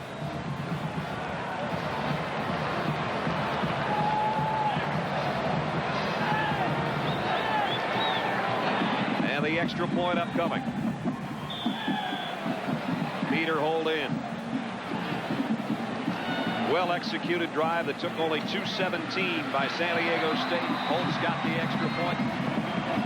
And that man has put his team back in front as he's done so many times in the last 3 years. 17-13 San Diego State with 42 seconds remaining in the half. Another look. The key again is bringing the fullback Zach Smith, a tight end, in to lead block for Marshall Faulk, but just great effort by Marshall Faulk to get the ball out. Ted Dawson met him in midair, but watch the second effort. And watch him use the football. He'll extend the football out to try to break the plane. Corey Cook, number 17, with the tackle. Marshall Faulk now alone in second place. Over 3 years, only Steve Owens has ever scored more touchdowns in a 3-year collegiate career than that man, who is tied with Barry Sanders with 54 career touchdowns. And now it's up to 55. And as we said, 52 of them rushing. What made that series for San Diego State was the fact that BYU maybe got a little conservative. They were backed up penalty-wise, and they were not able to get the ball out, and a poor punt. Well, the scoring may not be done, though, by halftime here yet. On the return is Johnson out to the 31. And the reason we say that, BYU's got 35 seconds left to work. Here's a scoring drive, 36 yards, as I said, 2:17. 4 runs and a pass, the 2-yard touchdown by the All-American Marshall Faulk. Penalties have really hurt BYU. They've just been backed up and forced to run the ball, long yardage situations, and just have not been able to get the ball out of their own end zone this quarter. Walsh from the spread here in the final half minute of the first half. Man open and out of bounds after he crosses midfield.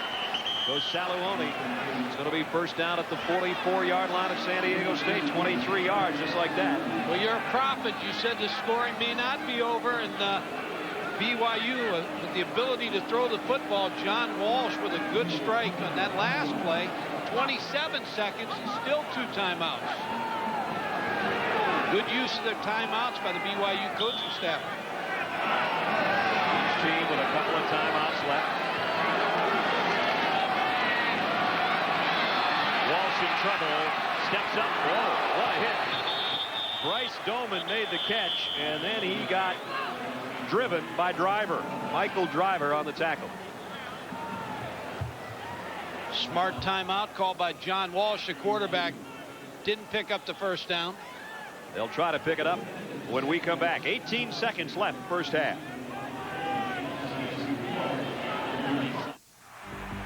Making the right moves in the game takes quick thinking. I know I can't think fast or move fast without a clear head. If you use drugs, make the right move, the smart move. Get help. Don't use drugs. If you or someone you know needs help or information concerning drug abuse, call this toll-free number, 1-800-662-HELP. This message provided by the NCAA.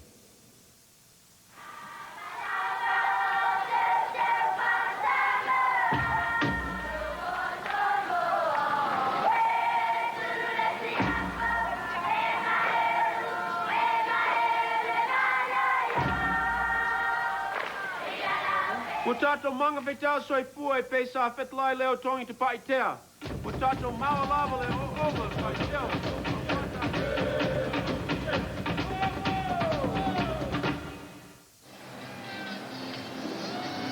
Atop Jack Murphy Stadium in San Diego, where the hometown Aztecs have a 4-point lead with just 18 seconds left in the second quarter. When you try to defend BYU, you're going to get a lot of crossing routes. Watch Bryce Doman, number 83. A lot of pick plays like basketball where they try to run defenders together. Here they almost ran 2 offensive players together. But you see how he comes open because of the crossing routes against San Diego State. Second and a yard, BYU. 18 seconds left, 1 timeout left. They still have to pick up about 15 yards to give their kicker a legitimate shot. Walsh, incomplete, threw it into a little bit of traffic intended for Matsuzaki. And Walsh has to pick himself. Actually, a lineman, Evan Pilgrim, picks Walsh off the turf. It'll be 3rd and a yard.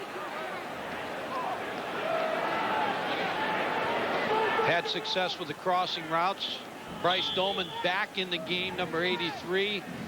Wouldn't be surprised at all if they go right back to the same route that brought him to this position on the field.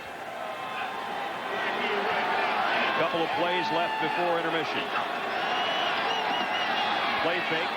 Walsh rolls for the first down tonight. He'll run for the first down and better get down and get a timeout. He got out of bounds. Heads up play by the quarterback, who scrambles 19 yards and goes out with 3 seconds left in the half to give his kicker a shot. You talk about a heads up play. He picked up the yardage he needed for his field goal kicker, was able to get out of bounds.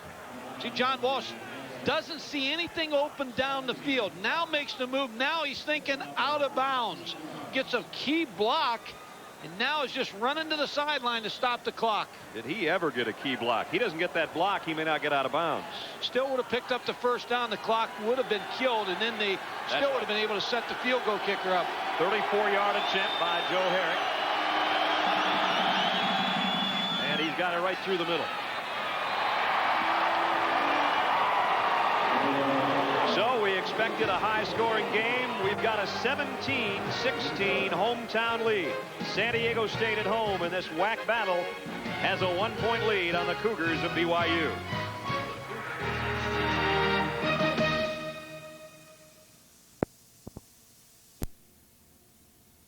Dead even first half. Mistakes by both teams. Poor field position by BYU. And I think when you look at some of the mistakes, you have to figure without Darnay Scott in the ball game and Eric Drage, 2 big playmakers, and here you see the missed extra point, the fumbled snap, and that's the difference in the ball game. It's the one little mistake. Otherwise, we'd be even at 17, and the rains continue. This part of the country desperately in need of some of that, and that's good. I don't know what it'll do to the football game the next 2 quarters, but we're set to find out as BYU will receive to open the second half. Tyler Anderson, well, maybe that gives you an answer, but he picks it up and reverses his field, and he's got tremendous speed. Sprinter speed, a kicker to beat. Anderson down the sideline. Darrell Lewis saved a touchdown. 48 yards on the return. You see it all the time when a kick returner will drop the football. Automatically, a lot of players get out of their lanes and they converge on the return, man. And now they're out of their lanes. Now Tyler Anderson finds a running lane, and it's going to be number 9, Darrell Lewis, who will finally make the play. Looked like he stepped out of bounds. He's got little feet, though. They gave it to him. A first down. BYU starts at the 37 of San Diego State. And Walsh almost had it picked off. And it would have been Terrell Steen off to the races had he held on. The problem for John Walsh is that his offensive line is not doing a good job of protecting him. You see where they're knocking the big 6'7" tackles. Mike Empey, who's 6'7", 300 pounds. Eli Herring, he's 6'8". They're just collapsing the pocket and knocking his big offensive lineman back in his throwing path. Trying to take advantage of the big kick return by Anderson. 2nd and 10, Cougars. Brigham Young at the San Diego State 37-yard line. Aztecs thinking about a blitz. They back off of that. And Walsh throws the deep out and gets it to Matsuzaki. First down. Needed to get to the 28-yard line and caught it at the 27. Good move by Roger French, the offensive coordinator, Norm Chow, the quarterback coach. They kept both backs in to help with protection for John Walsh on that play. There's Roger French, the offensive coordinator, offensive line coach. First down, BYU at the San Diego State 27. And they'll work from the shotgun. Matsuzaki, the motion man. They keep it on the ground.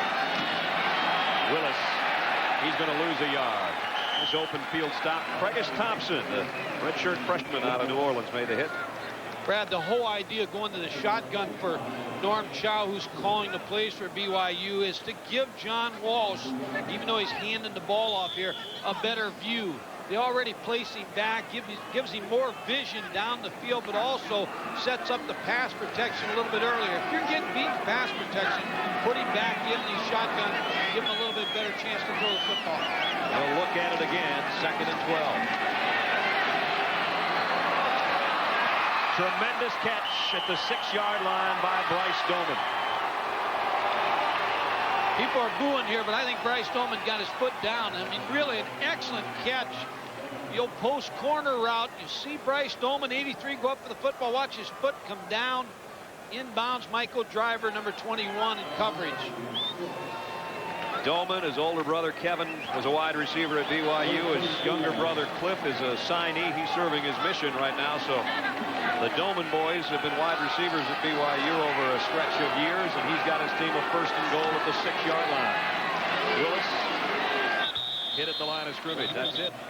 Nice job defensively by San Diego State to close the door. Taraj Smith helps on the hit along with Jamal Duff. Again, the problem's running the football. They're not a good running football team this year, BYU. So now you think down here play calling wise to roll the quarterback a little bit. Try to roll him where you get him in a run pass option. Put him back in the shotgun for a better view. Nowatzki and Doman, the wideouts on 2nd and goal. They play fake, and Walsh does roll and throws. Touchdown! Doman got him there, and Doman got the score. I think now you go for 2. You didn't go for 2 the last time. Now you're ahead by 5 points. You go for a 2-point play here to try to get up by 7, but good call by Norm Chow and Lavelle Edwards again to roll John Walsh to the right side, away from the pass rush. They're putting the ball in the hash, on the left hash, to make you think they're going to roll right here, Brad.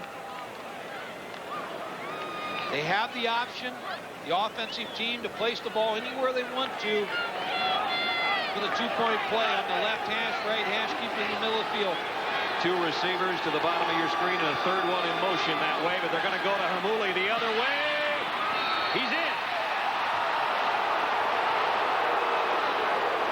Mark Roberts trying to drag him down before he found the end zone, but not quite. Another good call by BYU because they put the ball in the left hash mark, put 3 wide receivers to the right side, and went back into the short side for the 2-point play.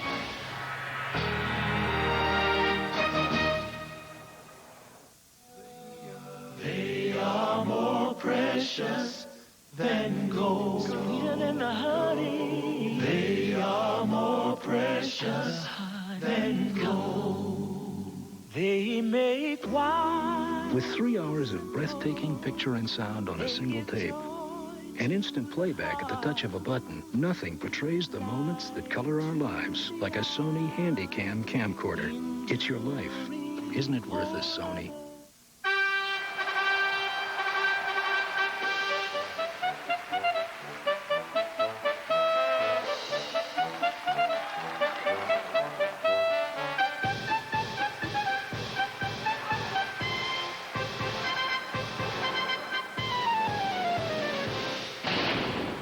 Madonna, live down under, The Girlie Show, only on HBO. You never know what she's gonna do. You just want to be there when she does it.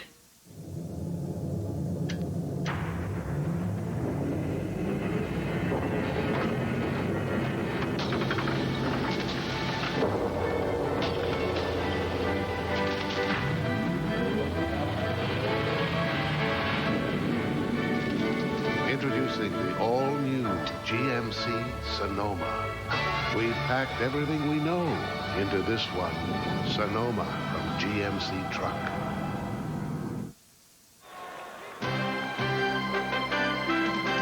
ESPN's presentation of Thursday Night College Football is brought to you by GMC Truck, the strength of experience, and by HBO. Just you wait. we look in on Jack Murphy Stadium, and that guy did that just for us. He had a whole bunch of hair at 3 o'clock this afternoon. Might have some. He might have had some hair, but I don't know what he's got inside that head. 24-17. Brad Nessler, Mike Gottfried, Rick Walker with you. Jack Murphy Stadium. And we have had some explosive offense so far tonight. I don't think it's over at all. As BYU, on their opening drive of the third quarter, travels 37 yards in 6 plays and gets John Walsh's third touchdown pass of the night. Keith Williams from the 5. Took a shot as he crossed the 20 and maybe skidded out across the 25. Let's go down to Rick Walker. Rick? Hey, Brad, you know, before the half, Dale White, defensive coordinator, San Diego State, was pretty pleased with the inside pressure that he had. It was contrast because Lavelle Edwards thought that the double zone that they implemented defensively threw his offense off. Obviously, at halftime, he got the upper edge.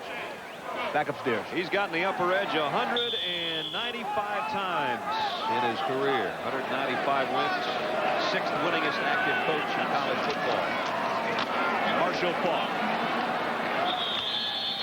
Tell you what, he is quick to the hole. He got about 7.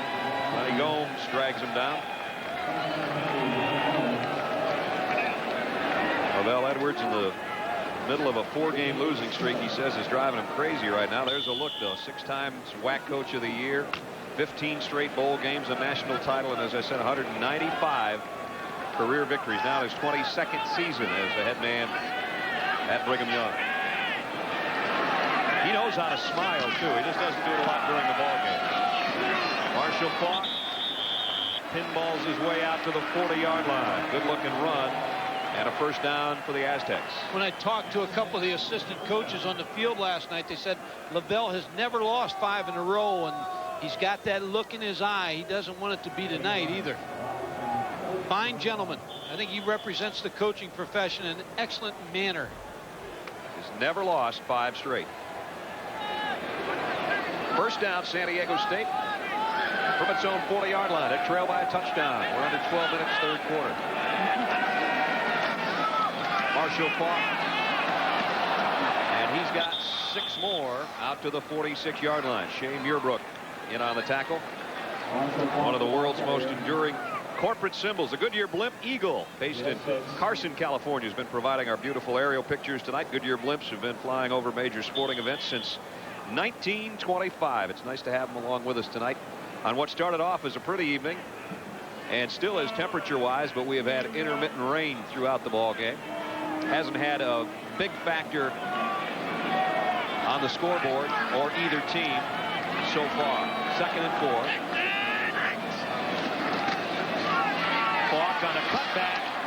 Boy, that's a tough-looking 5-yard run. And another first down. Lenny Gomes again made the stop, but Faulk's got it in BYU territory. You can see both adjustments by coaching staffs. BYU came out in the second half with the shotgun to help John Walsh. Now San Diego State is coming out 2 tight ends, and they're trying to balance up the front of BYU, get the extra blocker in, and just pound at him with Marshall Faulk. They've pounded with Marshall Faulk 4 straight times. Good for 32 yards and a first down at the 48-yard line. They play fake it to Faulk. Man wide open. Peterson's got it inside the 20 to the 18-yard line. And that's what Marshall Faulk running well can do so much for your offense. It's exactly, Brad, you're right, because when you're running the football well, then the play action pass comes off of it. You have to, again, look to Tim Gutierrez with a good fake, and Marshall Faulk is a running back that gives you the good fake. And then you'll see Ray Peterson, number 17, able to beat the defensive backs. Corey Cook, number 17, who took the play fake. Ray Peterson, electrical engineering major, spends a good portion of his time on his studies, gets teased by his teammates a little bit about how much time he does spend doing that, but he's had a big night here on the field, and that's a big play by Travis Hall, but we got penalty markers down. This one might be against BYU. Tom Robinson offside. Cougars.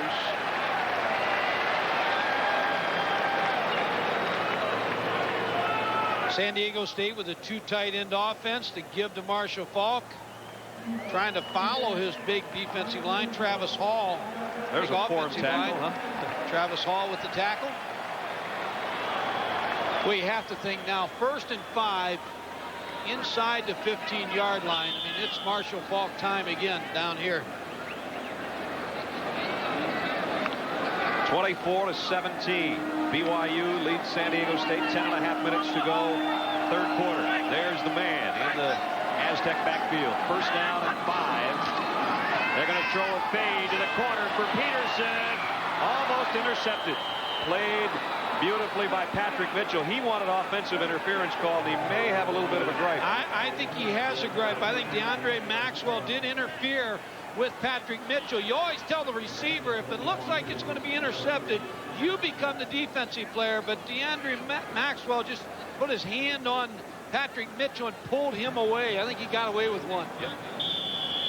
DeAndre's got a touchdown to his credit tonight. A pretty good defensive play there. San Diego State, there's what they've done passing and rushing tonight. 7th play of this drive, 2nd and 5. Faulk. A shade inside the 10, short of the first down. It's going to bring up 3rd down, and it looks to be a long yard yet to come. And Marshall's there directing traffic, trying to see if he gets a decent spot. He did get a pretty good spot. Maybe close enough to measure, in fact. Here's the whole idea of San Diego State in the second half, coming out in 2 tight ends to try to balance up the BYU front. One-on-one blocking to give to Marshall Faulk. Let him find a hole. Able to cut back, tackled by Frank Christensen, number 35. But the strategy very clear for Al Luganville in San Diego State. Just under the length of the football short.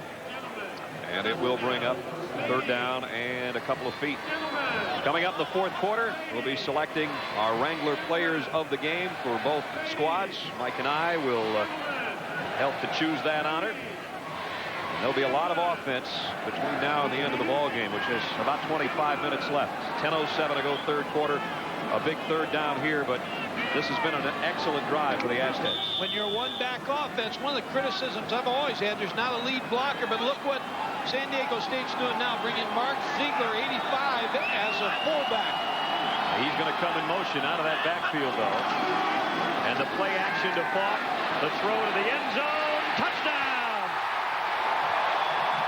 Zach Smith, the tight end.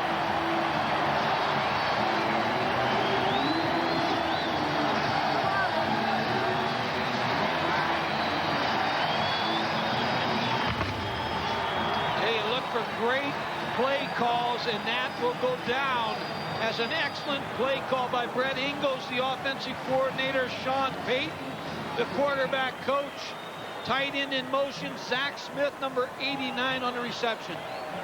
And the extra point, just tucked inside the right upright, has tied this ball game up. We played a little over 5 minutes of the 3rd quarter. We've got a touchdown for each club.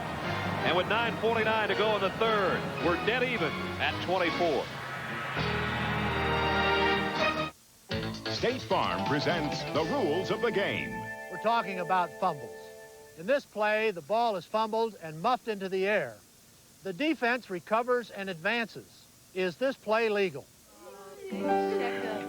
Tony and Diane get regular insurance checkups, just like they get regular medical checkups.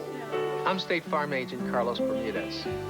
I have been their State Farm agent 7 years. A family insurance checkup helps them make sure all their coverages are up to date. It's also a good time to explore options, like how their life insurance plan can be adapted to help with their daughter's college education.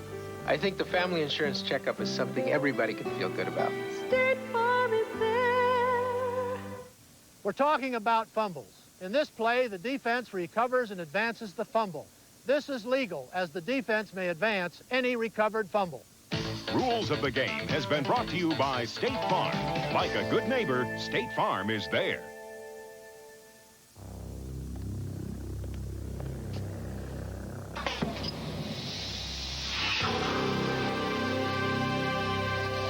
At GMC Truck, we've built a reputation for truck strengths. A considerable advantage. It also comes in this handy take-home size. Sierra from GMC Truck. Texas A&M, Louisville, Saturday on ESPN.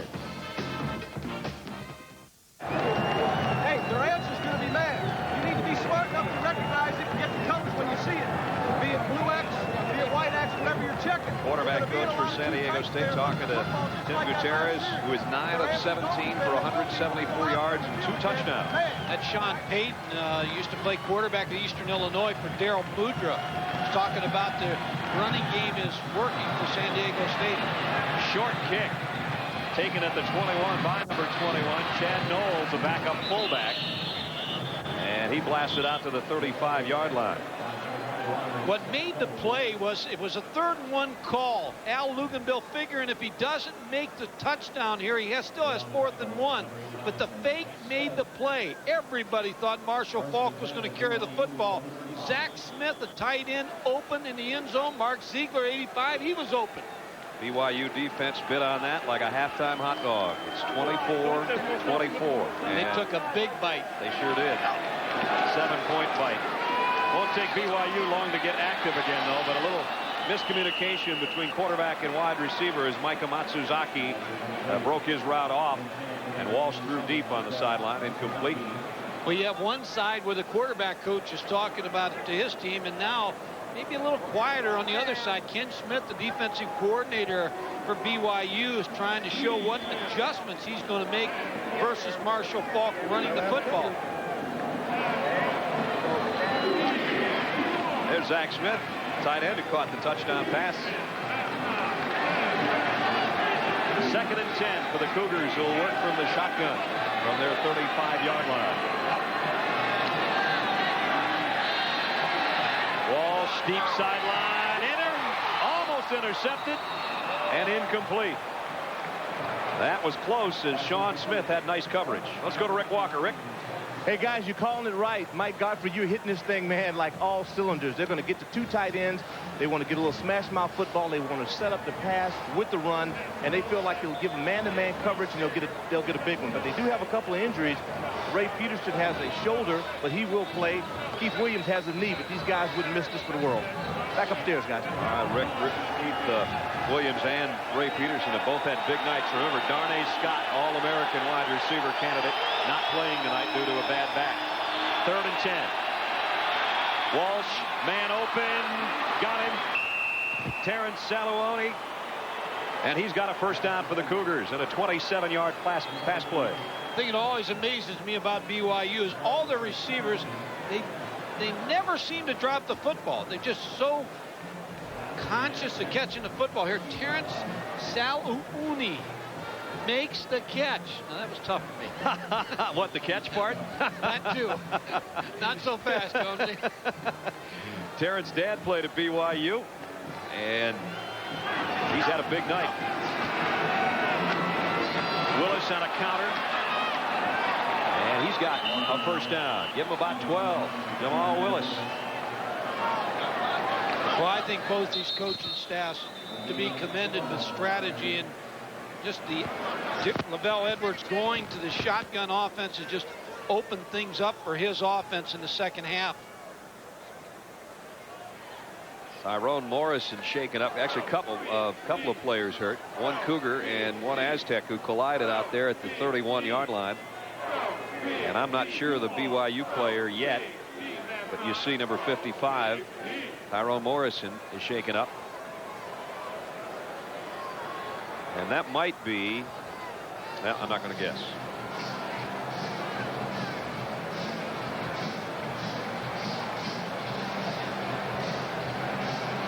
Might be Evan Pilgrim, the right guard. And it is. He's going to be helped off. It's going to be the right ankle.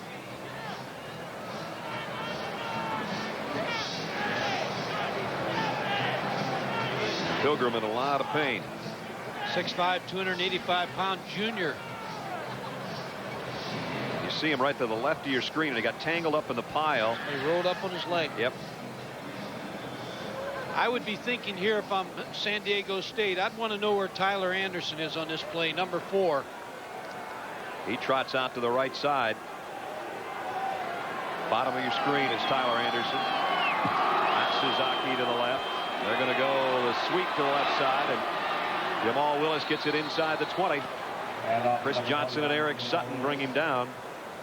Let's go back to Rick. Brad, this is bad news. If you look at number 55, Ty Morrison, he was expected to do so much today in the 4-3 alignment. They wanted to get him at the end and really get some pressure. He's had reconstructed knee surgery, and so it doesn't look well right now. We'll give you more in a moment.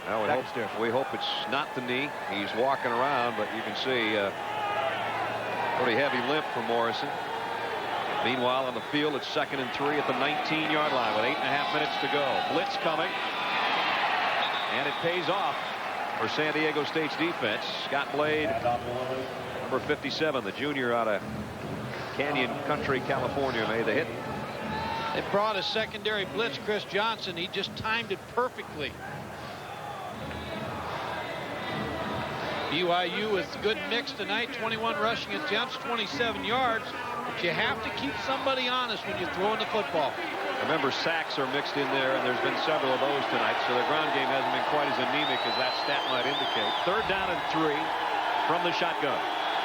Walsh flushed again, throws to the end zone, broken up. Broken up by Terrell Steen. John Walsh may have made a big mistake on that play because he had a couple receivers short. Tyler Anderson, number 4, you see him fairly open, but he tries to go to the end zone for the score, and good defense by Terrell Steen, number 42. Jamal Willis out of the backfield. Field goal attempt of 36 yards coming up from Joe Herrick. Tim Nowatzki to hold.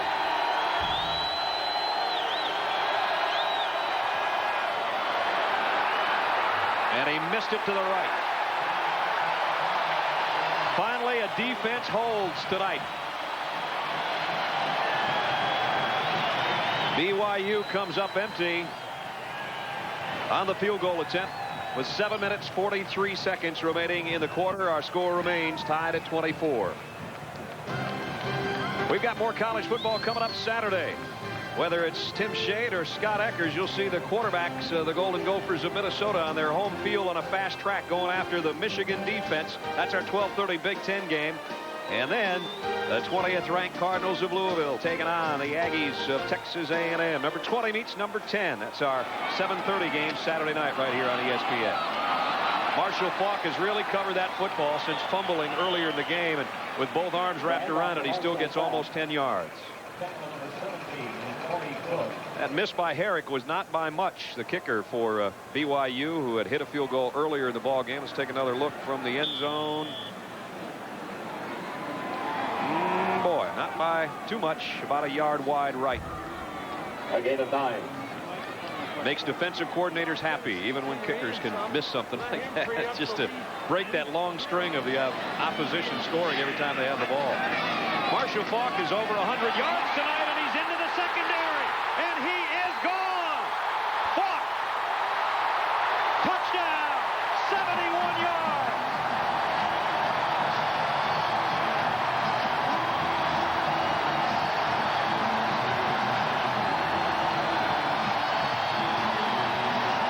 And Al Luganville says everybody stay off the field. They had 3 penalties called for excessive celebrations 11 days ago in their loss to Utah, and they don't need one of those tonight. Brad, a big block by Carson Liamidi, number 71, the right guard, 6'3", 340 pounds. Those numbers can get big in a hurry. Everybody talked all year long about why has not Marshall Faulk been able to rip off a long run. His previous long of the year, 43, that's a career long. 71 yards, and I mean in a hurry, Mike. The adjustment by San Diego State to go to 2 tight ends, balance up BYU, and once he gets in the secondary, number 28, you can forget catching him. Watch from behind Marshall Faulk. You see the block, everybody's on a defender. Then Marshall Faulk is able to pick his hole and cut back. Nail this one in for the score. Al Luganville with a little speed of his listen, everybody calm down. There's the big block. Carson Liamidi, the big fellow, we said, he and Marshall Faulk are pretty tight. And he just helped open the way for a 71-yard sprint. 172-yard night. We got a long way to go. What's up, Ma? Night water in the house. Yeah, desire, baby. Back on the BYU side, they're going to use a little more ink and try to figure out how to stop that two tight end offense. Better unload some extra magic markers. We've got 6:55 left in this quarter, and it's 31-24 Aztecs, and the boos turn to chants of Marshall in a hurry. They jump in and out of that canoe quick, don't they? They sure do, with or without a paddle. Peter holds a kick.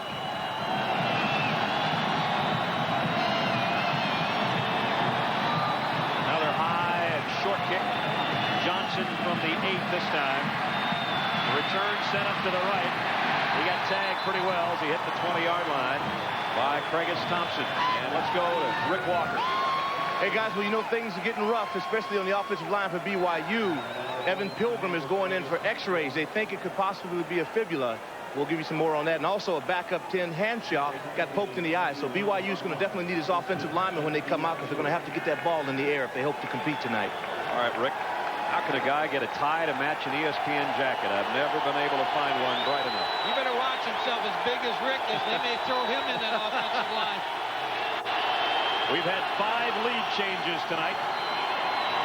And Walsh goes to the air. Matt Suzaki made the catch, but he got drilled in his tracks by Michael Driver. Pickup of about 4. Marshall Faulk, another average night for him. 299 yards and 3 touchdowns tonight. 2 touchdowns rushing, including a career-long gallop a couple of minutes ago. Brad, Tim Hanshaw, number 78, is playing right guard in place of Evan Pilgrim.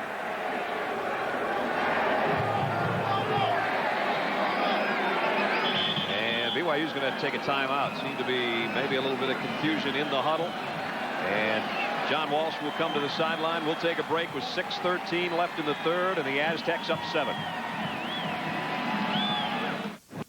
To save money on tires and service, just take action. Action Gator Tire Store. Take action for savings of 30% off on all Goodyear tires. Action Gator Tire Store. For brake relining, front or rear, just $24.95 for most cars. Action Gator Tire Store. For an oil change with mobile premium oil plus lube and filter, regularly $19.95, now only $12.95. Action Gator Tire Store. For high-speed computerized wheel balance, only $3 each for most wheels. Save money. Take action. Action Gator Tire Stores. There's one near you.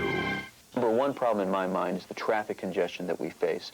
That's only going to get worse over the next 15 to 20 years. So we need to find ways, in addition to our freeways and the toll roads that we're constructing, to move people to and from the airport. Transit can play that role. Well, some will be able to go in the morning, park their cars, get on an express bus, and make a direct trip to the airport. We can't wait for 30 years to make that decision. We need to plan now and get those improvements in place. It is doable. We just need the commitment and belief it can be done. Watching those SEC games on ABC, sometimes I like a little variety, whether it be Big Ten, Pac-10, even Big 8. You know what I'd really like? To make my own choice. Here are this Saturday's games. If your favorite ABC game is not available locally, you can order it on pay-per-view. ESPN ABC College Football Pay-Per-View. The only way to see it all.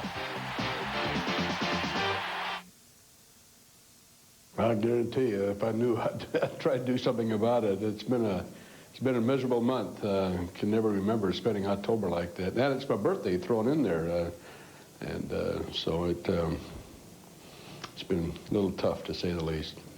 Lavelle Edwards talking about a 4-game losing streak and a birthday he celebrated, number 63, a month ago today. So you throw in that 63rd birthday and a 4-game losing skid, and it hasn't been the greatest month. Makes you about 75. Second down and 6 from the 25-yard line. Over the middle, man wide open, first down. Flags go down late as Christensen takes it out to the 34. Flag thrown in the secondary.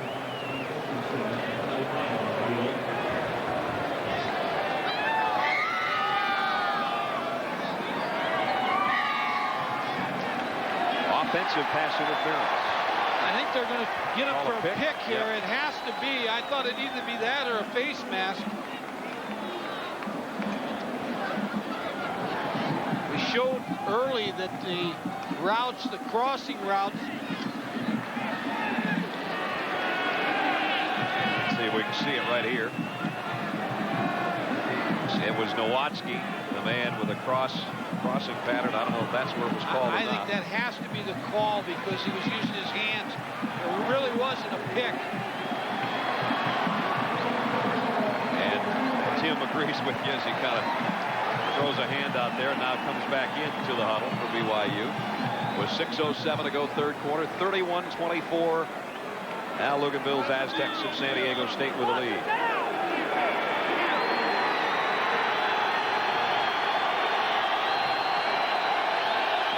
Second down and 18. Walsh deep on the sideline for Doman. Not quite. He caught it, but he's out of bounds. Bryce Doman saying he was forced out, made a great catch, but they'll bring it back. A lot of bumping on that play. Eric Sutton, number 24, running right with Bryce Doman, number 83. Was he in bounds when he makes the catch? I don't think so. I don't think so. Third down and 18. Ty Anderson brings in the play to the huddle. As you see the quarterbacks and what they've done tonight, both have been very efficient. And the key, no interceptions, although there's been some badly thrown footballs. Walsh off the roll. Doman the other side. This one he's got at the 40-yard line. That's Matsuzaki. Excuse me. Matsuzaki diving catch, 47 yards. Michael Driver, number 21, is the defensive back on this play, but he gave up on the route. You're going to see him look back to the football, and you see him give up just a step or two, which causes the completion. He really couldn't find the football and didn't read the route or the head of Micah Matsuzaki. Matsuzaki 75 yards on 4 catches, including a touchdown. And that one sets up shop for the offense at the 41, first down. They fake the end around. Terrell Steen has had a big third quarter, and that play just took too long to develop with a guy like that storming in. The senior out of Inglewood drops Walsh way back in midfield. BYU with 2 trick plays tonight, or gimmick plays, and they're very good at running them, but both of them, the reverse, which was fumbled, and now this reverse fake, put them in bad field position. Terrell Steen, number 42, with a big play. When you have an end-around call and both outside linebackers blitz, it could be a little bit touchy in the backfield, and it was. You're in trouble. Second and 20. Walsh for Matsuzaki. He's got another one. First and goal, Cougars. If they ever make a film other than Raymond Berry catching the football, how he used to catch the football, go to BYU and watch these receivers catch footballs. Micah Matsuzaki again, number 87 on a post route versus Michael Driver again. Look at him lay out the concentration to bring in the football. Tail into the play. He's got his hand up to try to get the attention of John Walsh, the quarterback. Stretches out, eyes the football up, brings it in. Matsuzaki, we told you going into the game with Eric Drage out due to injury that he would be a key to the passing game, and he has been tonight for BYU.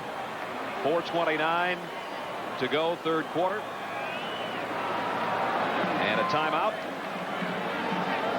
with a first and goal at the 9-yard line, just inside the 9.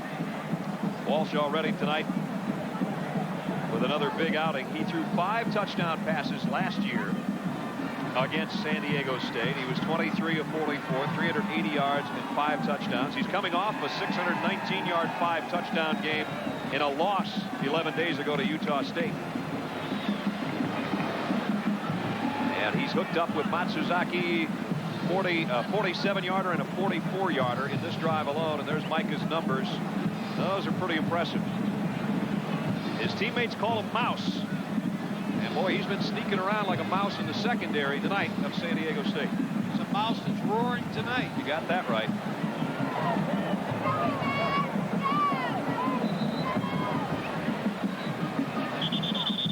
Marshall Faulk calmly sitting on the sideline with 172 yards on the ground and 2 touchdowns.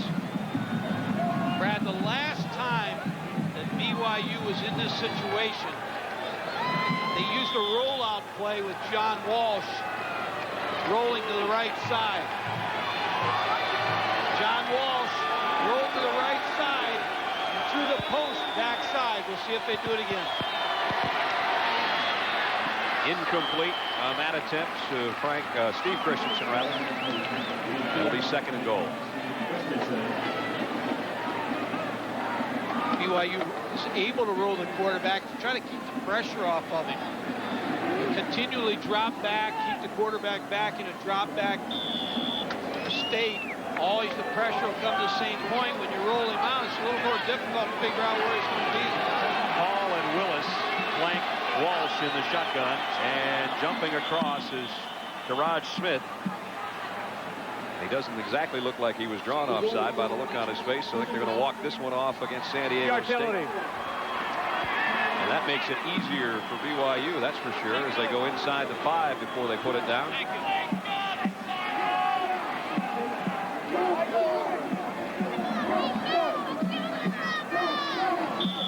You guys stay back now. I'm going to go right over there. See how much that's changed the play. BYU looking to change that scoreboard again and try to tie this thing up. They trail 31-24.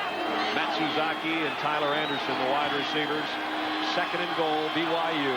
The Aztec 4. It does change the play. Hall, the fullback. He got about to the 2-yard line. Scott Blade hanging on for dear life. Good block by Jim Edwards, number 68 for Kalen Hall. Now 3rd down and goal from the 2-yard line. Run pass option. Again, I still feel like John Walsh roll out. Run pass option. Emma Hamuli comes back in. He caught a 2-point conversion in about the same type of situation earlier in the game. Full house backfield. Now Nowatzki in motion. And they'll keep it on the ground to Willis. Almost untouched for the score. BYU with a rare rushing touchdown, and we're a point away from being tied again.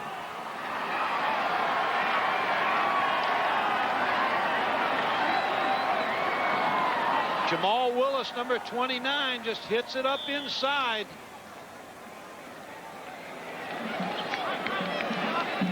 Good blocking. Ron Simmons, the center, number 64, with the key block. Joe Herrick missed an extra point early in the ball game. Doesn't miss this one. Puts it right down the middle.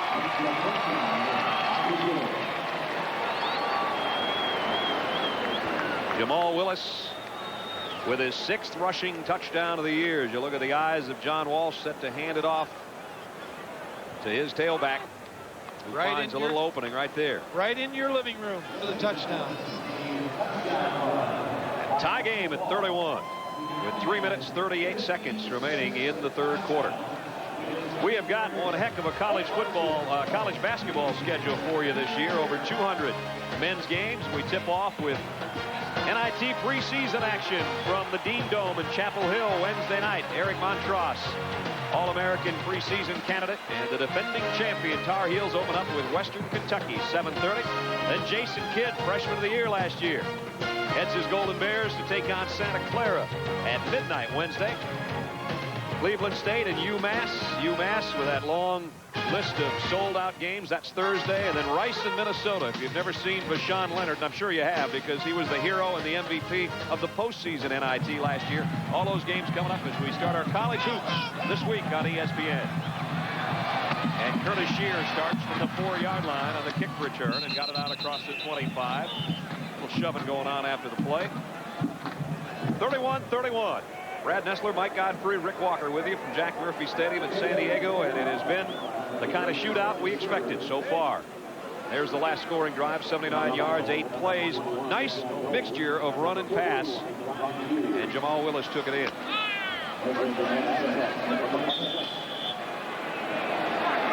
Marshall Faulk did most of the damage on the last offensive drive for San Diego State. And he gets the call on first down. And gets a nice gain. Close to 9 yards before Jack DeMuny can knock him out of bounds. DeMuny comes up from the safety spot to make the hit. Out of this two tight end offense, they're just going to keep pounding the ball at BYU, get 5, 6, 7 yards, some first down, and then eventually take the bomb shot with play action. They just have BYU off balance on defense. Second and a yard as Faulk got 9. There's the play fake Mike talked about. And deep middle, the tight end had it in his hands. Semenuk couldn't hold it. He was open. Senior out of Scottsdale, California. I heard you say last week on the Saturday game, you told me to get a life. I was watching the Saturday Big Ten game, and you talked about Bart Starr on second, short yardage. And he's selling cars in Alabama. There's another second and short. That's right. Bart Starr play call. But Dollar didn't haul it in. That's the problem. Third and a yard. Now they load up the backfield for Faulk. And Marshall cuts outside. There he goes again. Down the sideline. Marshall Faulk all the way to the 23-yard line.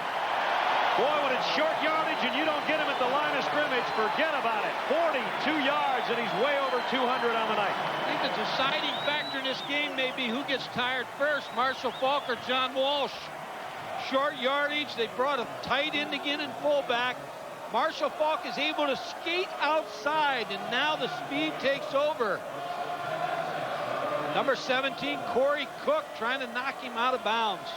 7 career games over 200 yards, including tonight, where it's already up to 223 and 2 scores. He's almost tripled his first half output. First down at the 24. His replacement, Pittman, gets a carry and got about 3. Let's go down to Rick Walker. Rick.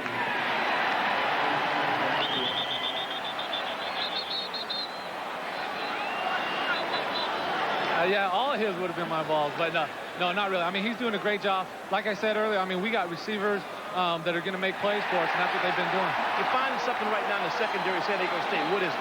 Well, I think they're trying to play a little man-to-man, and they're maybe underestimating our speed. You know, we really do have some good speed at the receiver position. All right, buddy, thank you. Okay, guys, back upstairs. Penalty on BYU. Dead ball, personal foul against the defense, an automatic first down. A big personal foul penalty, moves it down to the 11-yard line. If you're a defensive coordinator, you're telling your offense, don't score too quick here. We got to get back on the field. But there you see Nathan Hall trying to take the helmet off of Wayne Pittman at the end of that run. That's where the personal foul came in. You've got to undo the chin strap if you're going to do that. Said, I can't catch Marshall Faulk, but I get you. That's right. And I'm going to hold on until the play's over. And then some. Faulk back in there. And Lenny Gomes comes flying in, saying he was drawn offside. Looked like some movement by Carson Liamidi, number 71. Before the snap, start on the offense. And when Carson gets that 340 going in the wrong direction, he can not hold himself.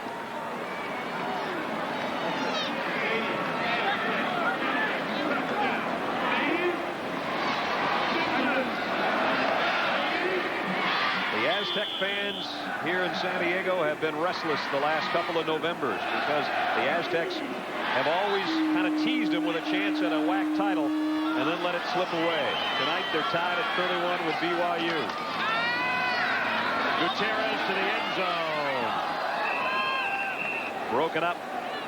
Pass intended for Nyberg, and was Vic Tarleton out there covering. We talked about early in the ball game that the matchup that we thought would happen would be Marshall Faulk in the passing game, that he would be working against some linebackers. And in this area of the field where you figure there's going to be some man coverage by BYU, Marshall Faulk may be the guy to go to throwing the football to him. Second down at 15 upcoming. The football right outside the 15-yard line. 2 minutes left, third quarter. Gutierrez flushed from the pocket. And he threw it right to the defensive back. Jack DeMooney. Nobody else there. I don't know what Gutierrez was doing. I know he's thinking that now. But BYU has taken over on the interception, the first interception of the night. Good pressure by Lenny Gomes and Randy Brock, and a mistake by Tim Gutierrez. We talked about BYU not being able to intercept the ball in the first half. There's the pressure by Randy Brock. This was thrown right to Jack DeMooney. But I don't know if he was in the end zone or not, or whether I'd like to take another look if we could. I don't know if he caught that ball in the end zone. If he did, he should have stayed in the end zone. 2 fumbles and now an interception. You see the turnover story. Here's another look from back there. Now it's too close to call. I think he made the right move to come out. Kalen Hall bounces off one would-be tackler, and the compact little fullback takes it out about the 12-yard line. Kalen Hall out of Dixie Junior College, one of the better junior colleges in the state of Utah, played excellent football near Las Vegas. St. George was the National Junior College Player of the Year his final season there before heading to BYU. Got 6 on the carry. It's 2nd down and 4 as we wind our way to the final minute of the 3rd quarter from Jack Murphy Stadium. Willis got a big opening left side, and he is off into the secondary. Lewis and Sutton have to track him down, but that's the longest run of the night for BYU. 24 yards for Jamal Willis. When you go back again, you figure that penalty is really what got San Diego State the little jump offside. Now you see a good block by Hima Heimuli, number 15 for Jamal Willis. He's into the secondary. Darrell Lewis, a fine safety transfer from Ohio State, played in '89, 9 games as a true freshman, made the tackles. Jamal Willis, another player out of Vegas, and he's up to 86 yards on the night. They fake the end around again, and Walsh wants to go deep. Man wide open is Christensen. Nobody home. Touchdown BYU.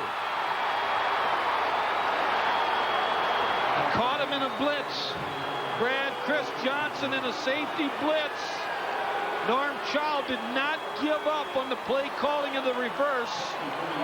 And Steve Christensen was like Denny's, always open. I mean, he was wide open. I've seen a lot of receivers open, but I don't know if I've seen one like Steve Christensen. There was nobody for 20 yards, as we'll see right here.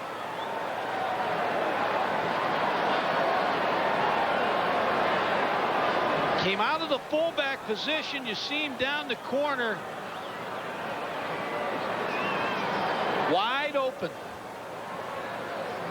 Darrell Lewis was the closest man, the safety, and he was in no position to run down Christensen, who scores from 63 yards out, and it is 38-31 as BYU goes back in front.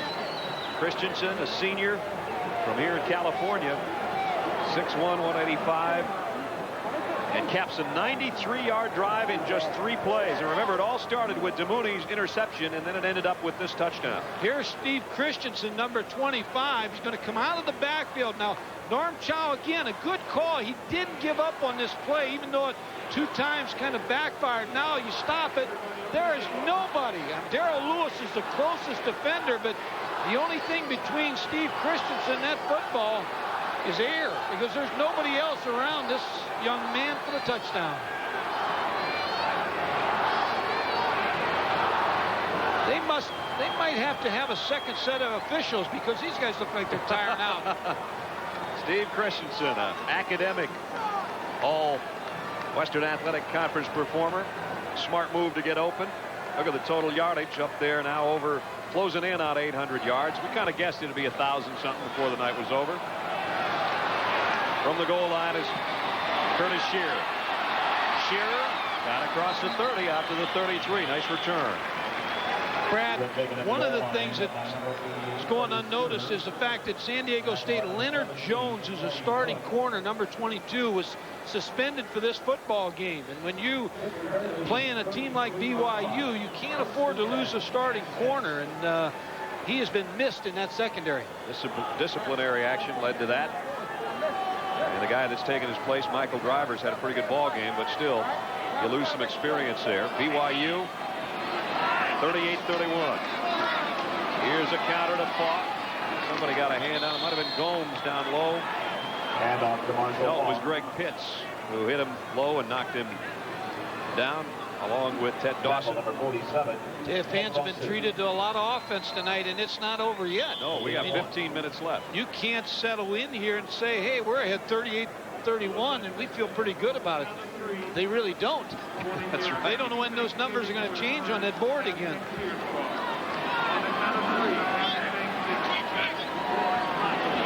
Second down and 9. Gutierrez getting some pressure. Throws out Maxwell. Maxwell puts on a nice move. Doesn't get much of a gain. Did get out across the 36-yard line, where it's going to be third down and close to 6. But that 3rd and 6 is going to have to wait for the 4th quarter. But as Mike said, don't go away. Grab another beverage of your choice, another bag of chips. We've got the 4th quarter to go.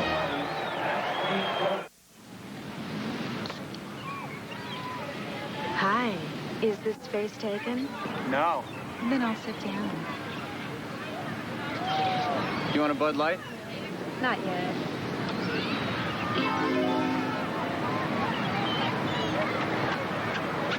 Hey, wait a minute. That's my Bud Light. If you want great taste that won't fill you up and never let you down, make it a Bud Light. How about a little help here?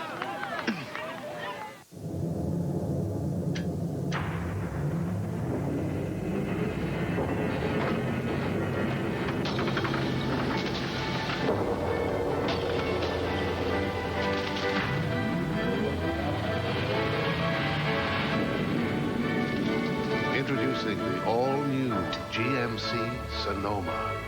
We've packed everything we know into this one, Sonoma from GMC Truck.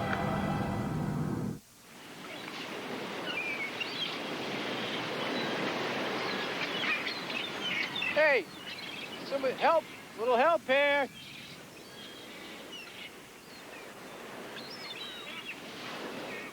These days, people who want to save money on lunch are brown bagging it, because McDonald's original hamburger is still just 59 cents. Our delicious cheeseburger is 69 cents. And that is no baloney. Now McDonald's always has one extra value meal for $2.99. Might be this one, this one, this one, or to find out which extra value meal is $2.99, go to your local McDonald's. Because if you want to know, you gotta go. Come on, no food fights. Sir? Excuse me, sir? Sir? Sir, excuse me? Sir? Excuse me? Sir? Excuse me? You know, it just sort of happened. One day I spotted some gray, and then I saw a wrinkle or two, and I started thinking, I don't know, maybe I was losing it. Maybe the best years were behind me. Then one day it dawned on me. I was beginning to look like my dad. I can live with that. Gant, clothes for the man comfortable in his own skin. BYU by 7. That lead will change again, maybe, or at least the score will change again sometime in the next 15 minutes. You can be guaranteed of that. San Diego State on 3rd and long to start the 4th quarter. Gutierrez over the middle, had his hand hit by Gomes as he tried to throw, because he had a man wide open in the middle, but he couldn't get it to him. And it's 4th and down. 4th down. Let's go down to Rick Walker. Rick? Brad, well, BYU should get some pretty good news, because Evan Pilgrim had his ankle taped. He's going to give it a shot. He is very fortunate because there is not a break, and he expects to get back on the field for BYU. Imagine the offensive line coach of BYU just said, well, get out there and play, Pilgrim. Here's a punt. I don't think quite that slow. Not quite that slow. Kazicki to kick. Johnson, fair catch, taken at the 30-yard line. And BYU with the ball back. And that's dangerous when you're a San Diego State defensive player.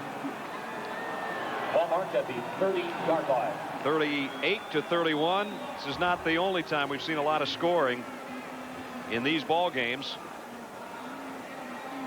Back in 1991, with 6:05 left in the third quarter, San Diego State had a big lead, 45-17. Then Ty Detmer took over, throwing 4 touchdowns. From then on, led BYU back to a 52-52 tie, and that ended San Diego State's Holiday Bowl hopes. So a lot of points in these games, no exception tonight. But here in 93, it's BYU by a touchdown with 14:40 left. Pass incomplete. Pass intended. When you throw as much as BYU has thrown the football, you wear down a defensive line also. They chase the quarterback the whole football game. You get them into the fourth quarter, you have a tired defensive line trying to chase John Walsh. Taraj Smith and Leroy Glover have done most of the job of pressuring the Brigham Young quarterback. As Mike said, they're carrying that 270, 265 pounds around for 3 quarters, running after him. He's in the shotgun, and they'll try to run after him again on 2nd and 10. Man open, incomplete, intended for Christensen, who caught the touchdown pass on the last possession. John Walsh had him open, just couldn't get the football to Steve Christensen. This is a big 3rd down play now for the San Diego State defense. You want to keep number 28 on the bench on the other sideline. Keep the chains moving, the clock moving, and Marshall Faulk in that position right there. That's the best way you can control him. And of course, San Diego State's defense trying to come up with a stop here that would get Marshall Faulk to put his helmet back on. 3rd and 10.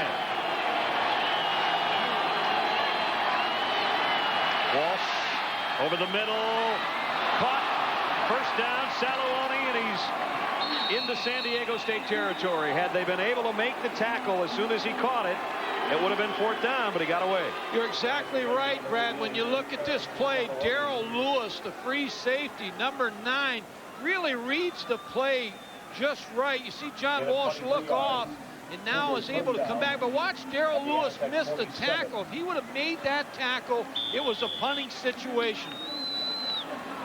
And Lewis has made more tackles than anybody else for San Diego State this year. He doesn't miss many, but he missed that one. 1st down, BYU at the 47-yard line of the Aztecs. And Kalen Hall to the 40. His best run of the night, picked up 7. You have to credit Norm Chow, coaches the offense for BYU with an excellent game plan in the 2nd half. He's been able to keep San Diego State off balance, making good calls, just enough run in there, Brad, to just keep them honest. Like we said, this score will change again, but really, if you're San Diego State, you don't want to get down 2 touchdowns to BYU. BYU probably the better. There's a loose football. They might have it back right here.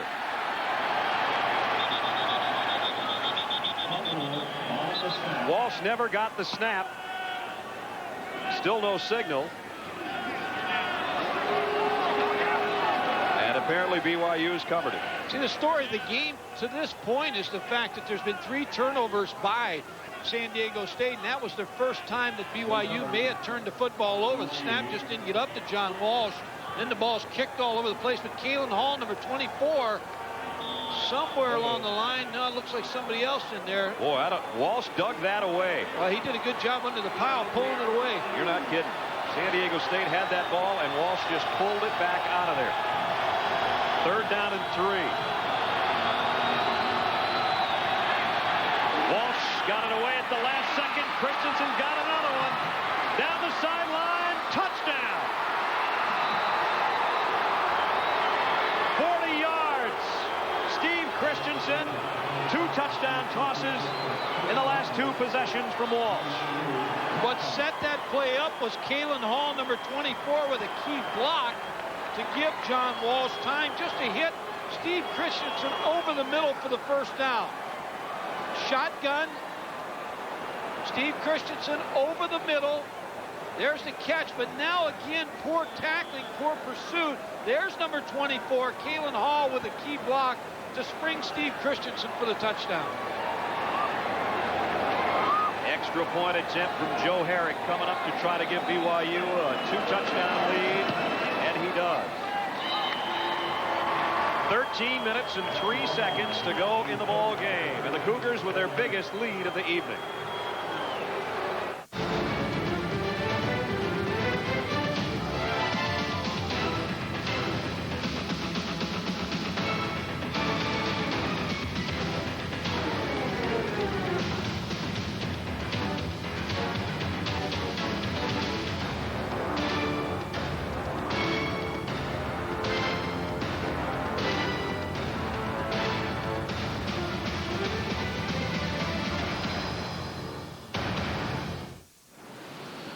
My father grew up in the Depression.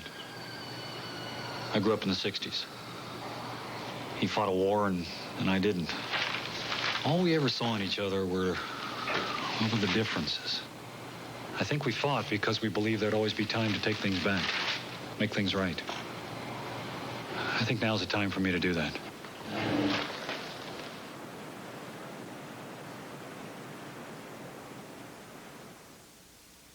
In 47 BC, Cleopatra herself rented the very first luxurious caravan from Thrifty for a mere bag of sand. Today, Thrifty Car Rentals still offers historically low rates on caravans, this time on Dodge caravans. Simply check your phone book for the Thrifty location nearest you. Fact is, Thrifty's been renting cars at low prices and giving royal treatment since the very beginning. Thrifty Car Rental, historically known for low rates.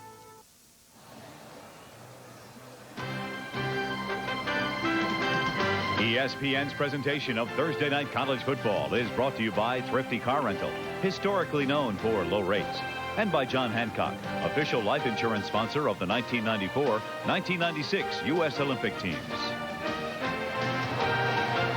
Another touchdown pass from John Walsh to Steve Christensen. It's 45-31. 13:03 left. And left this season, remaining games for these two teams. As you see the numbers on Walsh. Just another 5-touchdown night. He's not finished yet. Nope. We're going to show you the remaining schedule for these two teams in just a minute and give you an indication on where everybody stands in the WAC. Trying to get right back here December 30th for the Holiday Bowl.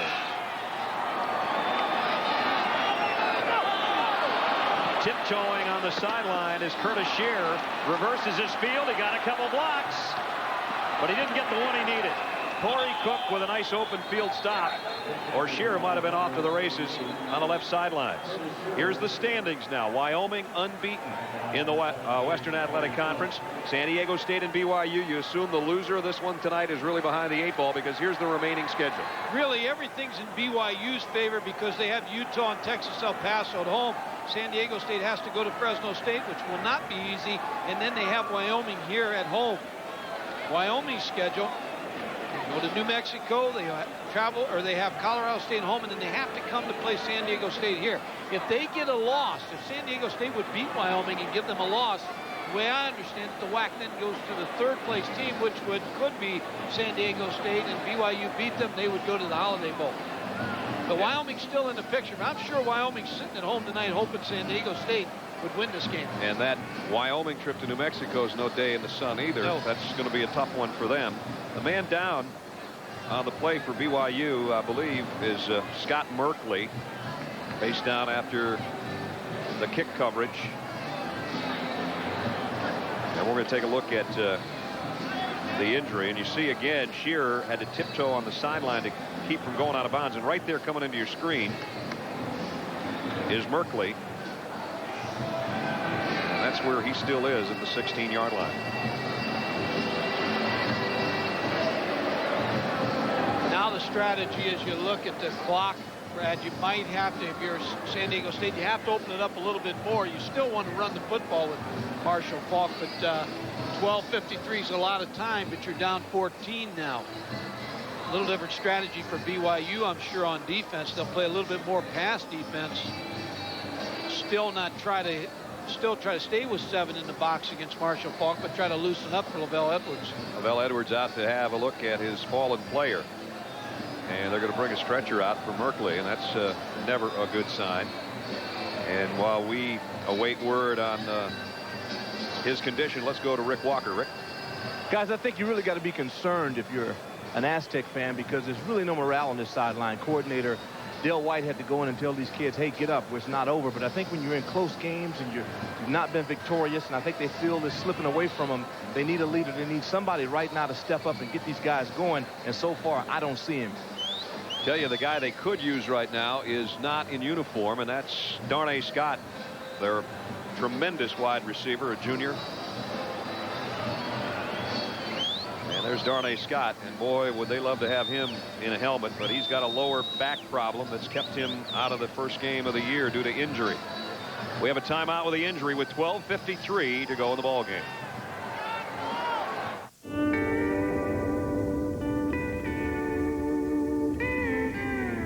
is chasing after something you may never catch. It's hit or miss, and some days it's more miss. It's disappointing, it's dangerous, it's never, ever boring. In other words, it's exactly like a cowboy's life. Yeah, at Wrangler, we know cowboys. Our genes were invented by them. Wrangler, the West games. If you can believe that the lowest scoring one was 1989 when it was 48-27. So they average BYU 51-40. We're kind of on that kind of pace tonight, as a matter of fact, as so far we have 76 points scored in this ball game. I saw a quote by Tim Gutierrez, the quarterback. He said, what's the over and under, 100? He was only sort of kidding. He knew that his team was going to have to put maybe in the vicinity of 50 points to win the game, and now quite obviously they're going to need 46 or more to win the game, with BYU up 45-31. Well, still, Scott Merkley down. Let's go down to Rick Walker and see if Rick knows more than we do. Rick? Well, guys, so far I talked to one of the assistant trainers at BYU, and they said that he mentioned he felt a tingle or such in his neck, and that his arms were moving a little bit. Not arms, but fingers were moving. But so far, so many people around him putting towels on him, trying to make sure that he doesn't move and get him set so they can take him out. There's been a tremendous improvement in the last probably 5 years in this area. It seems like the trainers and doctors around not only college football but high school fields and in the NFL, they take tremendous precautions, and just because of the delay we've had, I don't think by any means should we assume that Scott Merkley is hurt so bad, because they immobilize players. Sometimes, you know, we're going to hope Scott gets to the hospital and he just got knocked out cold. And I mean, that's the best case scenario. And as strange as that may sound, that you hope a player got knocked out, that'd be a good deal in this situation. And you look at Lavelle Edwards right down by where the injured player's down, and as a coach, he could, right now his thoughts are with the player. Yep. And if the ball game becomes insignificant. It is for all of us right now. We have a delay with 12:53 remaining, and we'll be right back. And we will again try to get a report as soon as possible. We wish Scott Merkley the best. Back on the field, it's first down. Marshall Faulk broke one tackle, but not the second wave, as Hall and Meerbrook bring him down. And let's go to Rick Walker. Rick? Guys, Dr. Nelson joins us right now, BYU's orthopedic. And, Doctor, I know a lot of extra precautions have been taken throughout college and pro football lately. Give us some ideas to the state of his injury. Well, we don't know how serious the injury is. He's neurologically intact, which is an excellent sign. Just mainly we don't want to put him in any danger, and that's why we're taking all the precautions that we were taking. We're optimistic that it won't be too serious of an injury, but we're sending him over to the hospital to get some x-rays, and then we'll go from there. Okay, so now usually in a situation like this, what you don't want to do is risk any movement whatsoever, so that's why all the precautions are taken? Exactly. That's why he was basically just splinted in the position that he fell. We thought that would be the safest way to transport. Was he conscious? Oh, yes. Yeah, he had never at any time lost consciousness. Rick, can you hear me? This is Brad. Yes, Brad. Could you He wasn't in a great deal of pain, so we're optimistic that it's not too serious, but we just don't want to take any chances with him. Rick, by neurologically intact, that means he has movement in his arms and legs. Is that correct? Yes, has some arm, but there was some movement in the hand. Am I correct? Yeah, he had as near as we could on a cursory neurologic evaluation. He seemed to be intact. So, like I say, we have some optimism as to his condition. Okay. Okay, thank you, sir. We'll find out more later and get back with you. Thanks, back upstairs. Thanks, Rick. Thanks, Doc. That's pretty good news. That's about the best we can hope for right now in this early stage Yes, sir. of Scott Merkley. Yes, sir. Marshall Faulk with a 14-yard gain, and then Pittman, his backup, goes for about 5 to bring you up to date. And San Diego State with a second down along 5, coming up at their own 39-yard line with 11:25 remaining in the ball game and trailing by 2 touchdowns.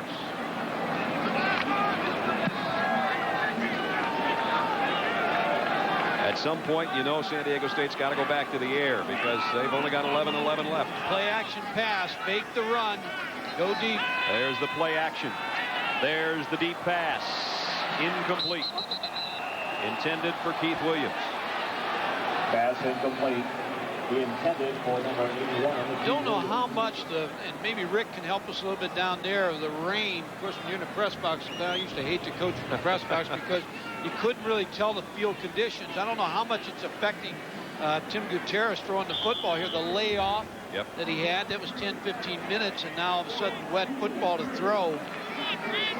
But they have to throw the football with 11:04 on the clock.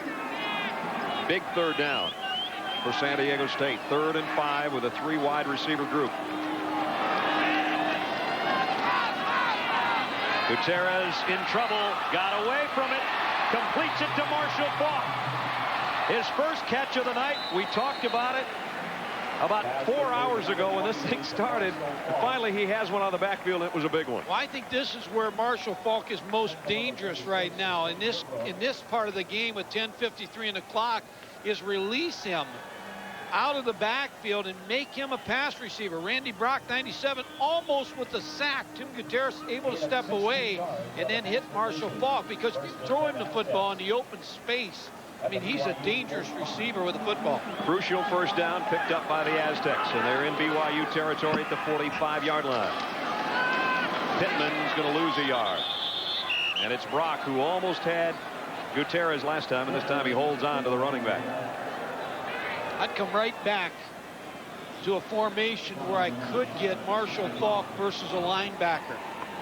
Even a no back set, maybe where they empty the backfield, put him up in a wing set, try to get him against the linebacker, or try to get a tight end on a delay versus the linebackers. You don't want to try to cover Marshall Faulk with a linebacker. It's hard to cover Marshall Faulk with anybody. 2nd down and 11. They'll give it to Faulk on the ground. And a nice tackle by Nathan Hall. Nathan Hall with a stop. Let's go back to Rick. Okay, guys, Mike, I overheard you talk about the field, and was it a negative condition for the quarterback? I really don't think so. It's somewhat slick. I'm surprised at the ground, although the field is pretty fast. It is a tad slick, but so far I've had no indication as to why it's a factor against him. Great. I appreciate that, Rick. You have to figure here 2 downs, too. Yep. I mean, with 9:31 on the clock, this is a 2-down offense. And now, again, when I look at Marshall Faulk, he's not behind the quarterback. He's in an offset position. Could be a receiver in this position. 3rd down, almost 6, or almost 7, I should say. Blitz coming. Across the middle is Marshall Faulk. Flags down. He broke a tackle. Faulk inside the 20, but a penalty marker down. They might bring it back for holding. Let's see. That's a 24-yard pass play if it's not negated by penalty, but it's holding San Diego State. Well, I think this is there for San Diego State. He's not directly behind the quarterback now. He's offset, Marshall Faulk. So now he's going to work a route versus the linebacker. Linebackers are blitzing, so a strong safety, Frank Christensen, has him, number 35. But again, once you get him the football in space, I mean, he is so dangerous. So, again, I just keep trying to get the ball to him in the passing game. They're going to give him a little breather, but it's backed up into their own end now. San Diego State way back at the 41-yard line. Holding from the spot all the way back to the 41. Where it will be 3rd down and a whole bunch. This is where the Aztecs missed Darnay Scott, their big play receiver. 11 out of 23 for Tim Gutierrez, 192 yards with the big interception. 3rd and 24. Here comes the heat on Gutierrez, and down he goes. Flags down again at the line of scrimmage. That's the first time I've seen a completion to the umpire. Tim Gutierrez threw the ball, but the umpire picked it off. I'd say pretty good hands by the ump. Well, another penalty. There he is. He's smiling about the catch. And I have good hands still. See the end of this play. Good pressure by Travis Hall, number 56. But watch the end of this play. Tim Gutierrez with his knee down flips the ball out, and the umpire intercepted it. Well, they gave him another shot, though, because they offside on BYU. Will give it another 3rd down situation. And while it's still 19 yards to go, it's better to have another chance than to not get a chance at all. And when you got that guy in there, if you can get him the ball, he might be able to get you 19. He's back on the field.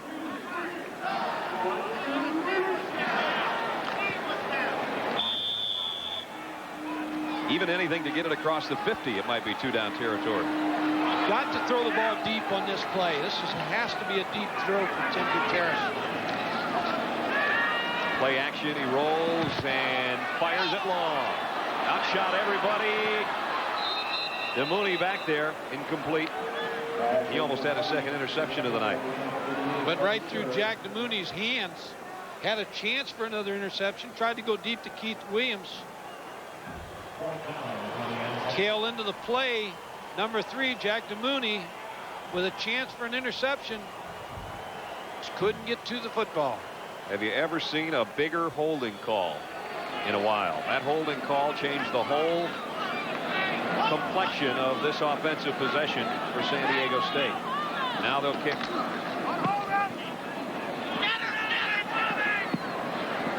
Takes the San Diego State bounce, but still only got it to the 21-yard line with 8 minutes and 22 seconds left in this one.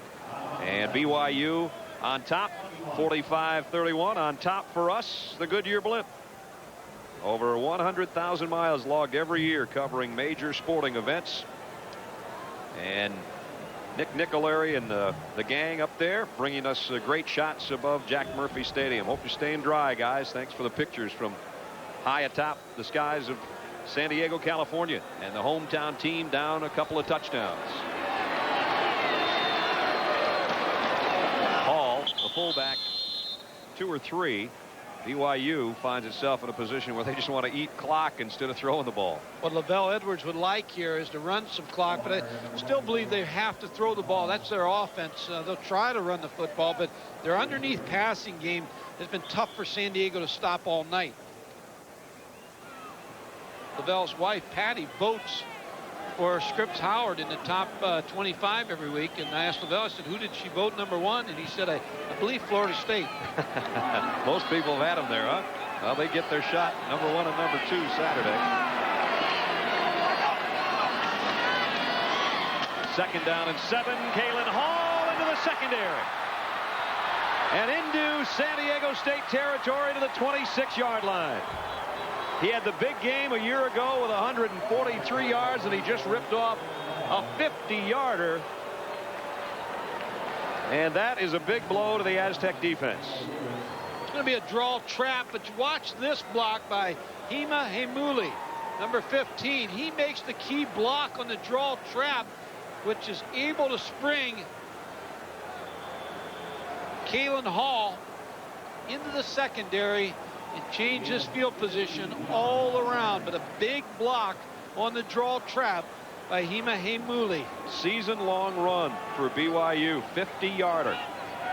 They're used to the 50-yard passes, but not the 50-yard runs. First down at the 26-yard line of San Diego State. They'll give it to Kalen again. Cuts back again, and another nice gain. Broke about 3 tackles, and he's got 10 or 11 more.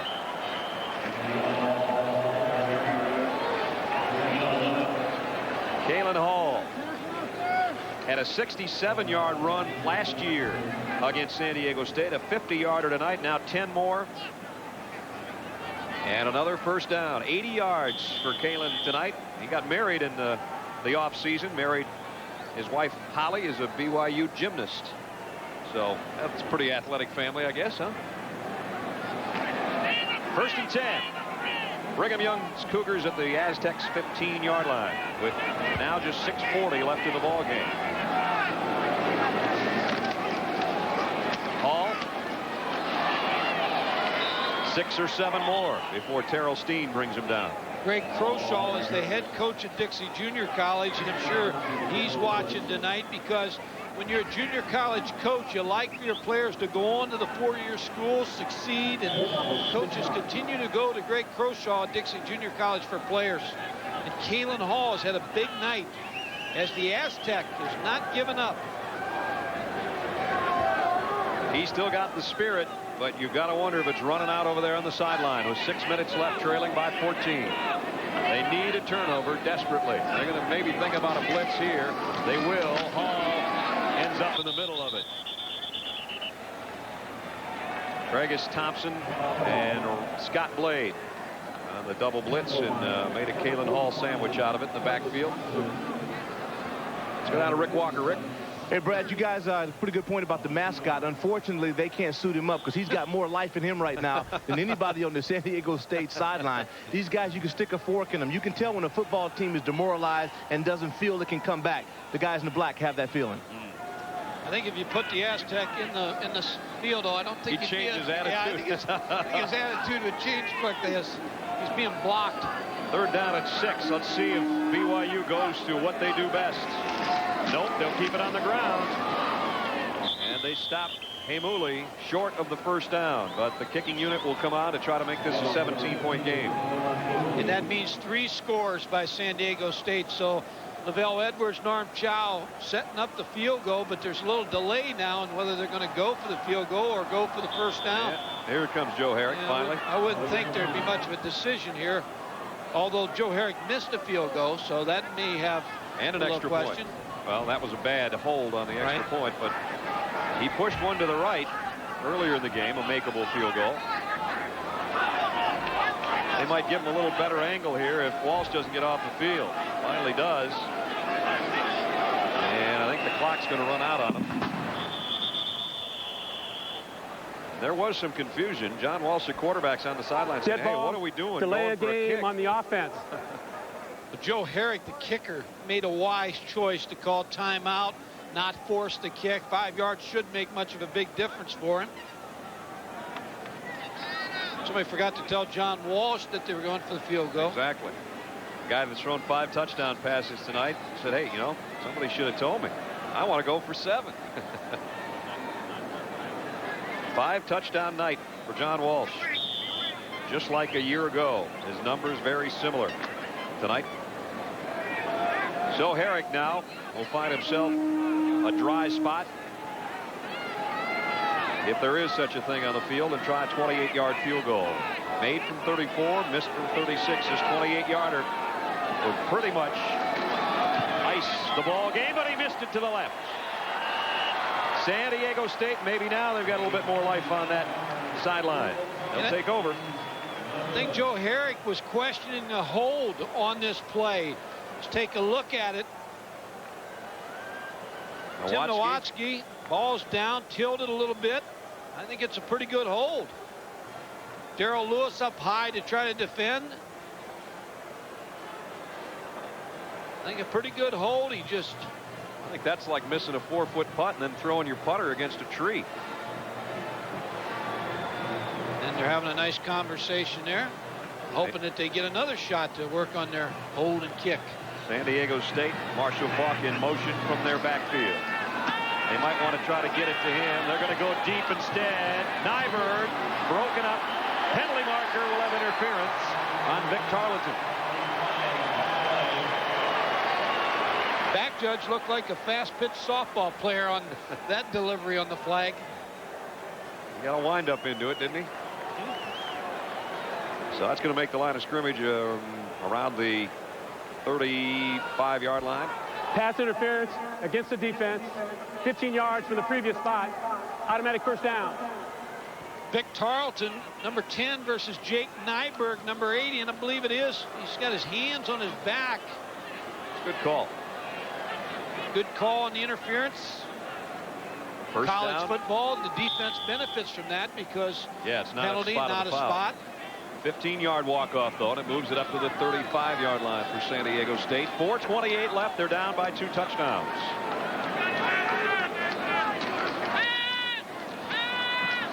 Over the middle. Oh, what a catch.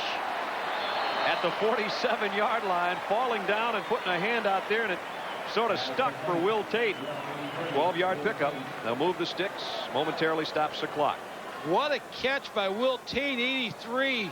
Just working to the sticks to try to pick up the 1st down. Ball thrown behind him, but he was able to control it with his right hand and bring it in. But again, Brad, here's where you missed Darnay Scott. Late in the ball game here, your big play receiver, big part of the offense. Curtis Shear, 88, has to pick up the slack here. 1st and 10, Aztecs. Gutierrez, pocket collapsing, goes down the middle again. Marshall Faulk's got it at the 29-yard line. Is he something or is he something? He sure is. 24 yards on that one. He hurts you in so many different ways.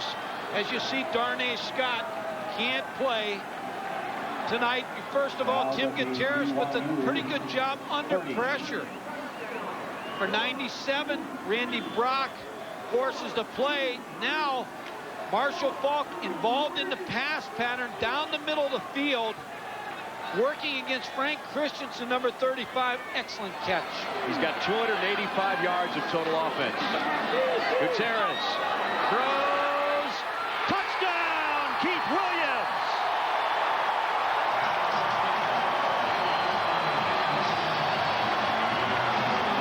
Brad, two things. One, the missed field goals. Mark that down. But two, I hope we have a chance to see Marshall Faulk on this play. Number 28 is going to make a good block on the blitz on the linebacker. What a block to give Tim Gutierrez time to find Keith Williams. Then what a catch by Keith Williams, number 81. Concentration by the receiver. What a catch by Keith Williams, number 81. What a block by Marshall Faulk. In 91, Keith Williams had a 47-yard touchdown catch against BYU. He's got a 29-yarder now when his team desperately needed one. And Marshall Faulk, Mr. Everything, again tonight. An 80-yard march in 3 plays, 59 seconds it took for the Aztecs to get it in the end zone. And they're trying now to make it a 1-touchdown game with 3:35 left. Important point after for Holt, and he's got it up and good. Now you're Lavelle Edwards. You tighten up a little bit now. You have to be thinking of an onside kick with 3:35 left on the clock. So you have to play onside kick. If you're the other side of the field, Al Luganville, do you kick it deep and hope that your defense can make one stop, get the ball back to you in good field position, and then go for the win with a 2-point play? Problem they've had tonight, they haven't been able to kick it deep. Holt does not have a great kickoff leg. I don't know, most of his have been short tonight. Then you go onside kick. Decision time for both coaches on both sides of the field. Lavelle Edwards, Al Luganville. Do you onside kick? Take your chance right now, given field position if you don't recover the onside kick, or do you kick it deep? I think I'd kick it deep. I'd take my shot to kick it deep. They're going to play onside kick it deep, try to pin them in, get one defensive series where I can hold them, and then try to win it at the buzzer. Oh, the wheels are really turning on both sides because the good hands team's out there for BYU. And the only man back is Tyler Anderson, and he's at about the 20-yard line expecting an onside kick from the Aztecs. We've had 5 touchdown drives of under a minute tonight. When's the last time you could say that? BYU's had 3 of them. San Diego State's had a couple. Last year's BYU game, probably. That's probably it. They're going to kick it. Tyler Anderson will backpedal. He's going to have to shag it down at the 8-yard line. And that worked out very well for San Diego State. That worked out very well. BYU inside their own 15, first down. 3:32 left on the clock. Both teams have 2 timeouts left. That means we could have 3 more touchdowns. Good, that's right. Good strategy by Al Luganville. Now it's turned over to Del White and the San Diego Aztec defense.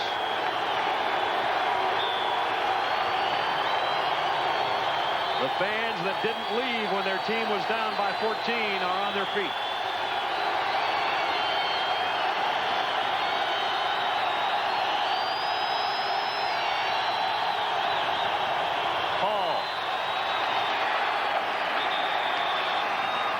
Maybe to the 15-yard line. Burning one of those timeouts. BYU, or rather San Diego State takes one right here. That'll take him to 1. So we've got a break as well. Catch your breath. We've still got 3:23 left, so don't go away. 3:23 left. BYU by a touchdown, but inside their own 15 with a 2nd and 7. No one sitting in Jack Murphy Stadium right now. Walsh in trouble. Down he goes.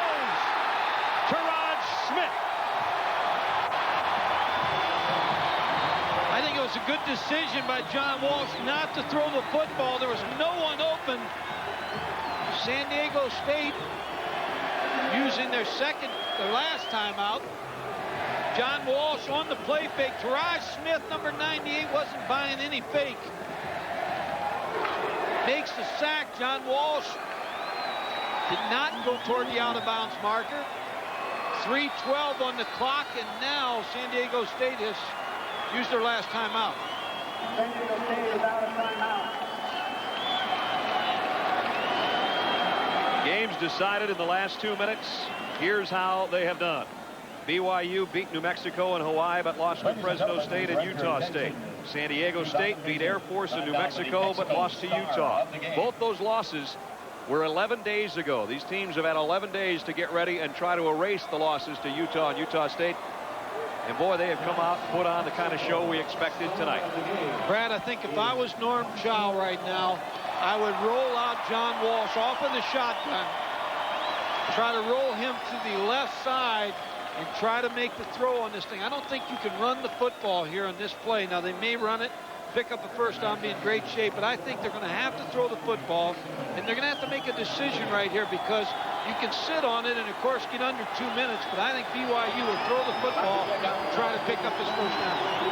Don't forget, coming up after the game is Sports Center. Alonzo Mourning and the Shack square off tonight. Update on Florida State, Notre Dame. That all follows this game that has 3:12 left. 3rd down and 10. Walsh fires. It's intercepted. At the 15-yard line, Sean Smith.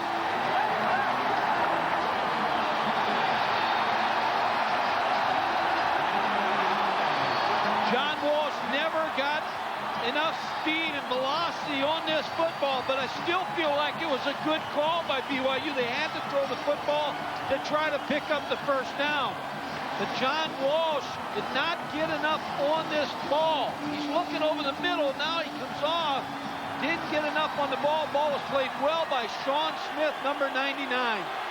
1st and 10, San Diego State at the BYU 15, trailing by a touchdown. Faulk to the 10.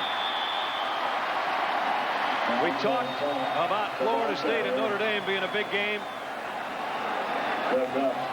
Sean Smith is a transfer from Notre Dame, and you think they're pretty happy to have him here tonight? They're very happy, and if I'm San Diego State calling plays now, no one touches the ball except other than number 28.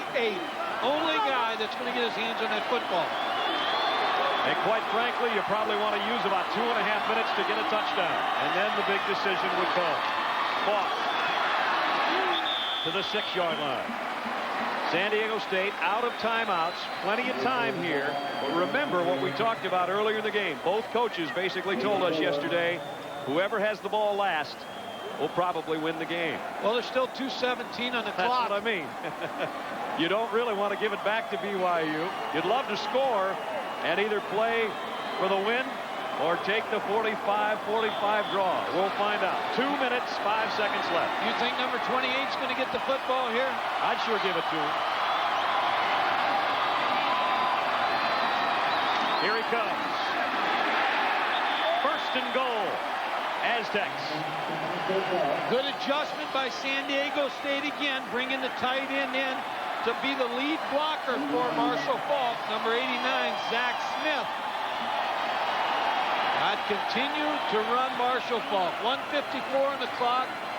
BYU may start wanting to think about using their timeouts a little bit to try to conserve some time once they get the football back. No one in a 3-year collegiate career has ever scored 57 touchdowns. Marshall Faulk right now has 56. He's going to have to wait. Great play by Travis Hall. What a play by Travis Hall, number 56. And this changes the complexion of the offensive strategy you can bet for San Diego State. Here come the wide receivers onto the field. Changes the strategy quite a bit. Travis Hall, number 56. able to come off the block and come underneath and make the tackle before Marshall Faulk could get started. 2nd and goal at the 8. 3 wideouts to the right side for Gutierrez. He looks that way. Waits. Fires. Touchdown! It's Will Tate. And it's decision time on the San Diego State sideline. I don't think any decision. I think you got to go for 2.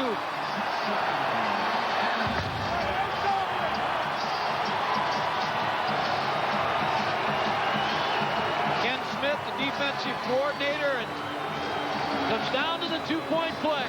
If you don't make it, you onside kick, try to get it back again. You do make it, you force BYU with 1:02 on the clock to beat you. With 2 timeouts, but I don't think there's any doubt they have to go for the 2 points. You've got the best running back in college football the last 3 years. Do you try to get it to him?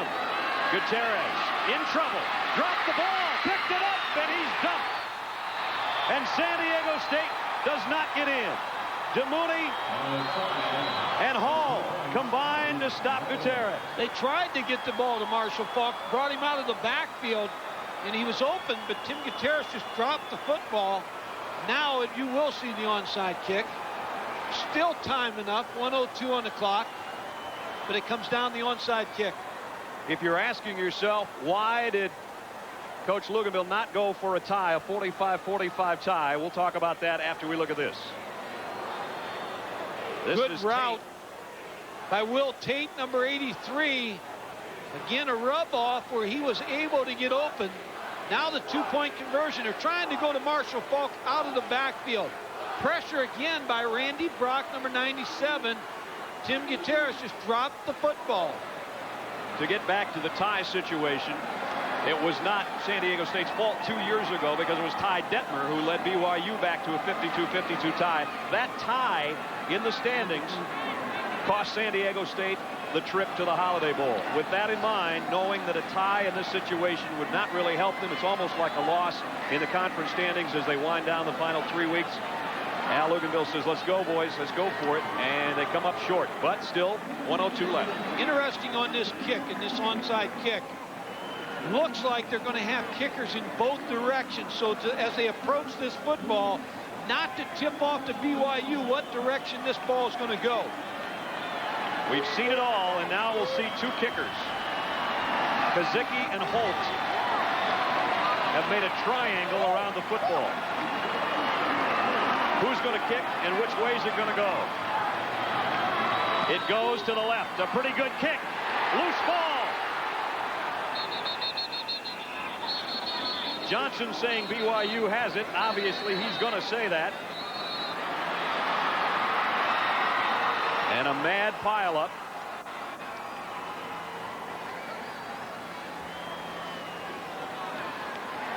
And it is BYU's football.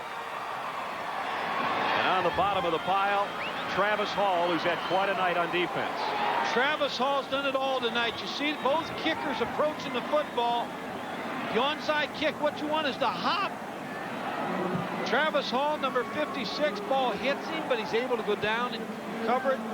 Big play. You've heard of the good hands team. That was a good butt team by Travis Hall. The All-State team. And our Wrangler players of the game.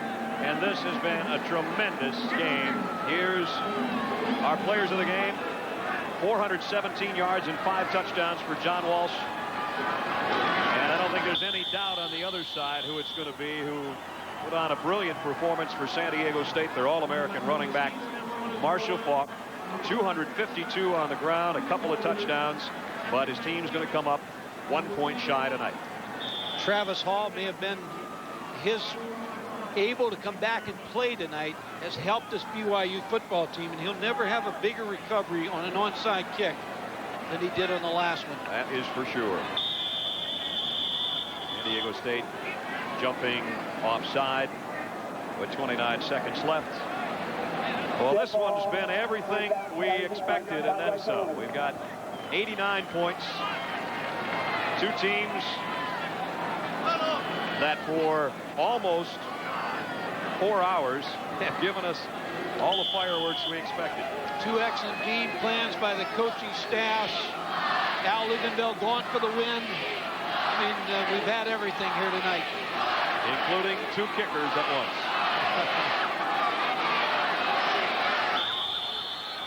And Lavelle Edwards will not lose 5 in a row. The snap, the losing skid snaps at 4 straight.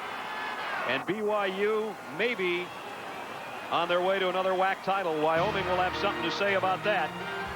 But BYU wins this shootout at Jack Murphy Stadium 45-44. For Mike Godfrey, to Rick Walker, and our entire ESPN crew, I'm Brad Nessler. Thanks for being with us from Jack Murphy Stadium. This has been a lot of fun. 45-44, BYU a winner.